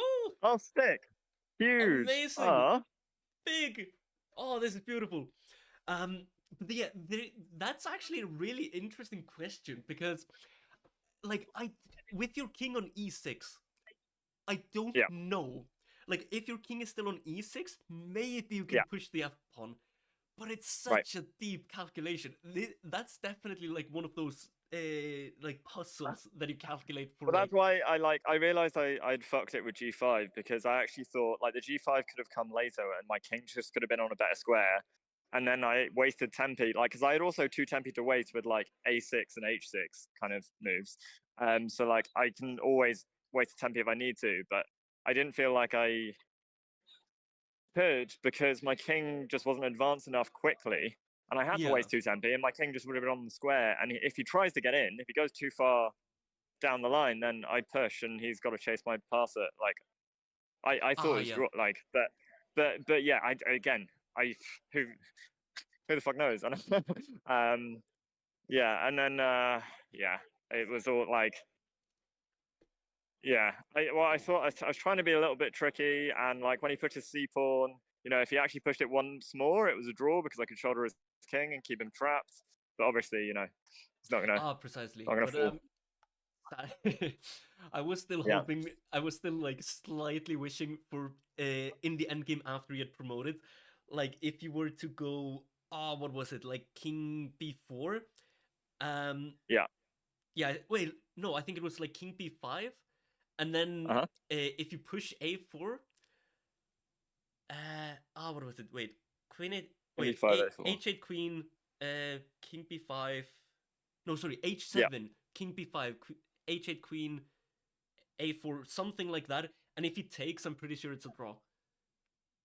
Yeah, but I also just thought he just goes queen a1, Yeah. and I got No, nothing. I mean it's yeah, Right. exactly. Like there's no defense in that position. Like Yeah, you're yeah, down a yeah, queen, but yeah. So if that was the only thing. But then, like you know, I had to step my king up so he didn't get queen a1, and then obviously you know there's like one critical move for him, which is pretty easy to find and stuff. mm, But yeah, no. Overall, like it was a good game. Like I definitely thought I was better, but I didn't know whether I should like put the knight. I was tempted to push e4, keep the knight on the board, or like trade on his terms, or my terms even and stuff like that. But I don't know. I think just general misevaluation. But yeah. I mean it How's it? happens.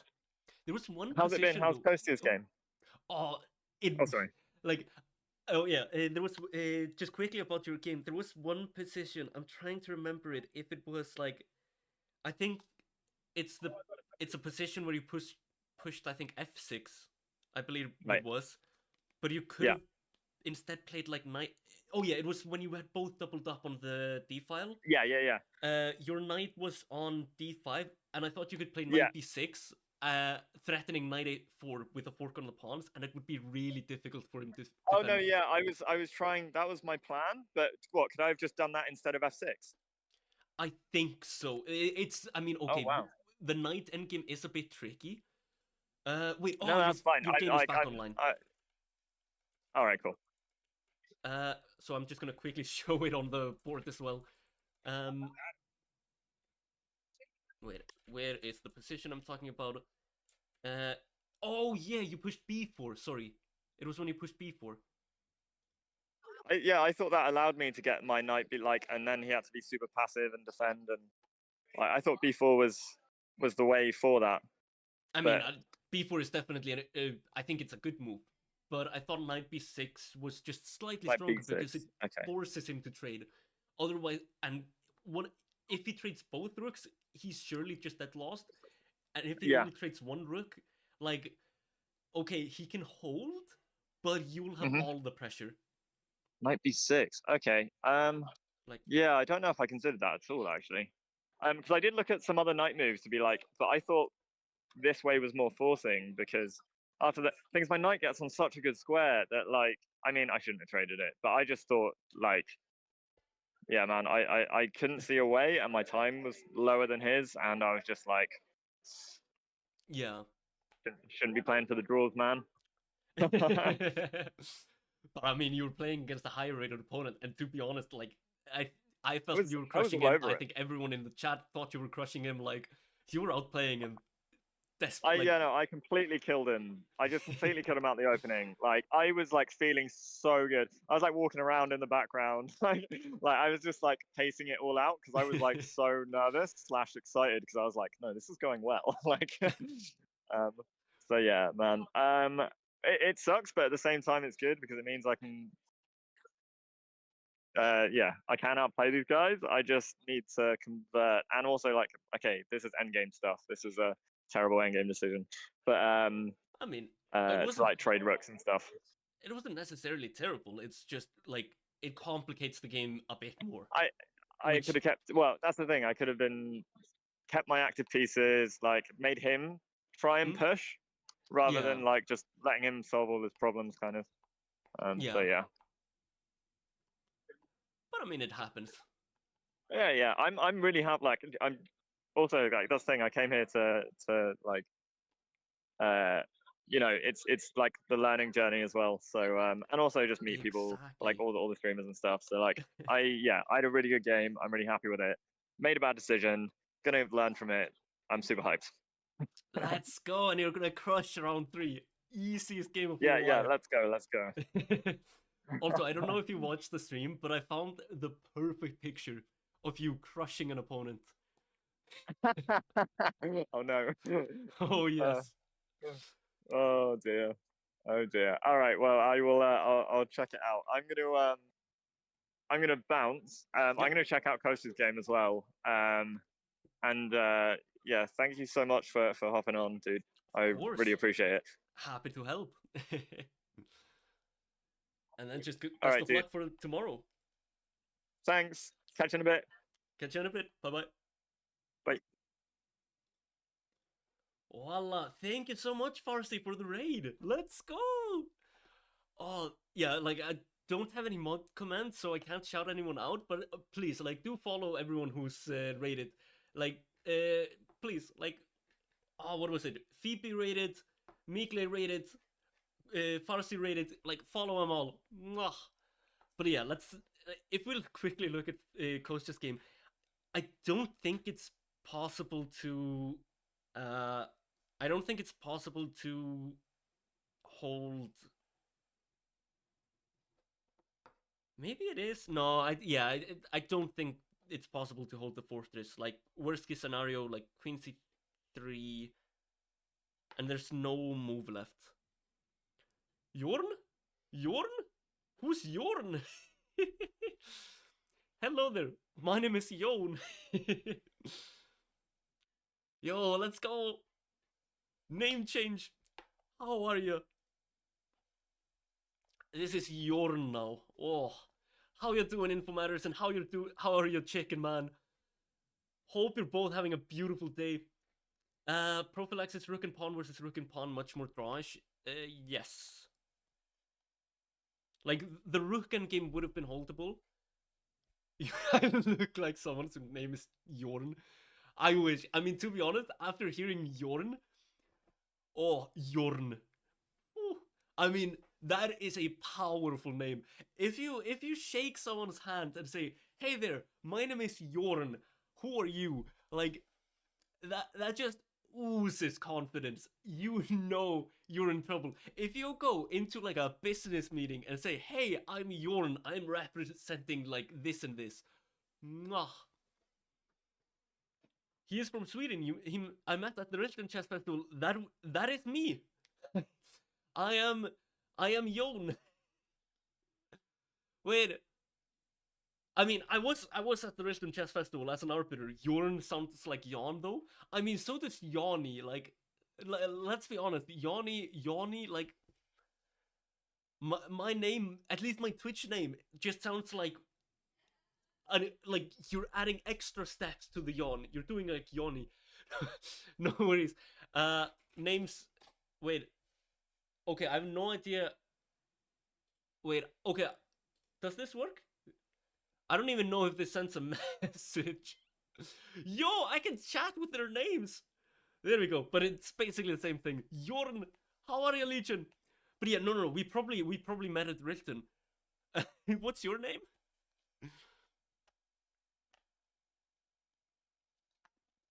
Voila. Also, Kasim. Yo, Kasim, how are you? I remember you. German, yeah? Uppsala.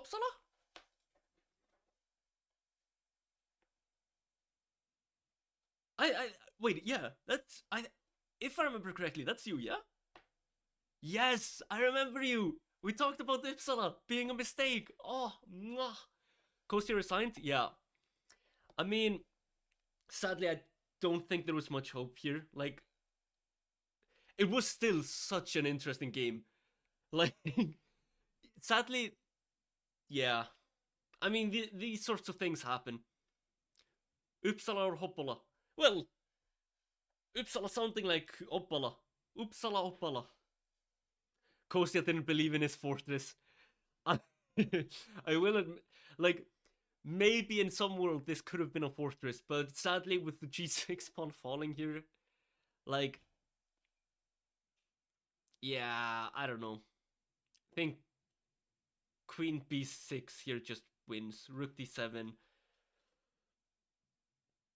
Bishop forwards, like, yeah. This is not a happy fortress. You didn't mean to make it make a city here? Okay, now we have it. Uppsala! Voila! But yeah, amazing to meet you, Kasim. Hopefully I'll see you again during Riften. Yeah, it was sad turn of events. Like, if we just quickly like go back, I mean, Kostya plays the King's Indian, so he deserved to win. Any King's Indian player deserves to win, no matter what. King's Indian, best Indian, like, mwah. But sadly, like, if we go back here, yeah, if you can make it, you will come. It's the matter with vacation. Ah, yeah. I mean, of course, we do. By the way, if you check the new invite, we've added a new tournament. Yeah, C2 was hella risky. I mean, C2 was hella risky. But I mean, if okay, maybe I don't know. Maybe it doesn't work. Like in this position, it was just a shame that he missed. Like he, at least I presume, maybe. Again, I don't know exactly what what he was thinking. I presume he like just miscalculated and thought knight f1 was the only move. And here, knight takes e5 looks so beautiful. It looks so tasty. You like seeing this, you just have to play it. And now it's like it's difficult to see if. I mean, maybe White can defend this. I don't know, but the attack is here. The attack is coming. It is gonna be a destructive force.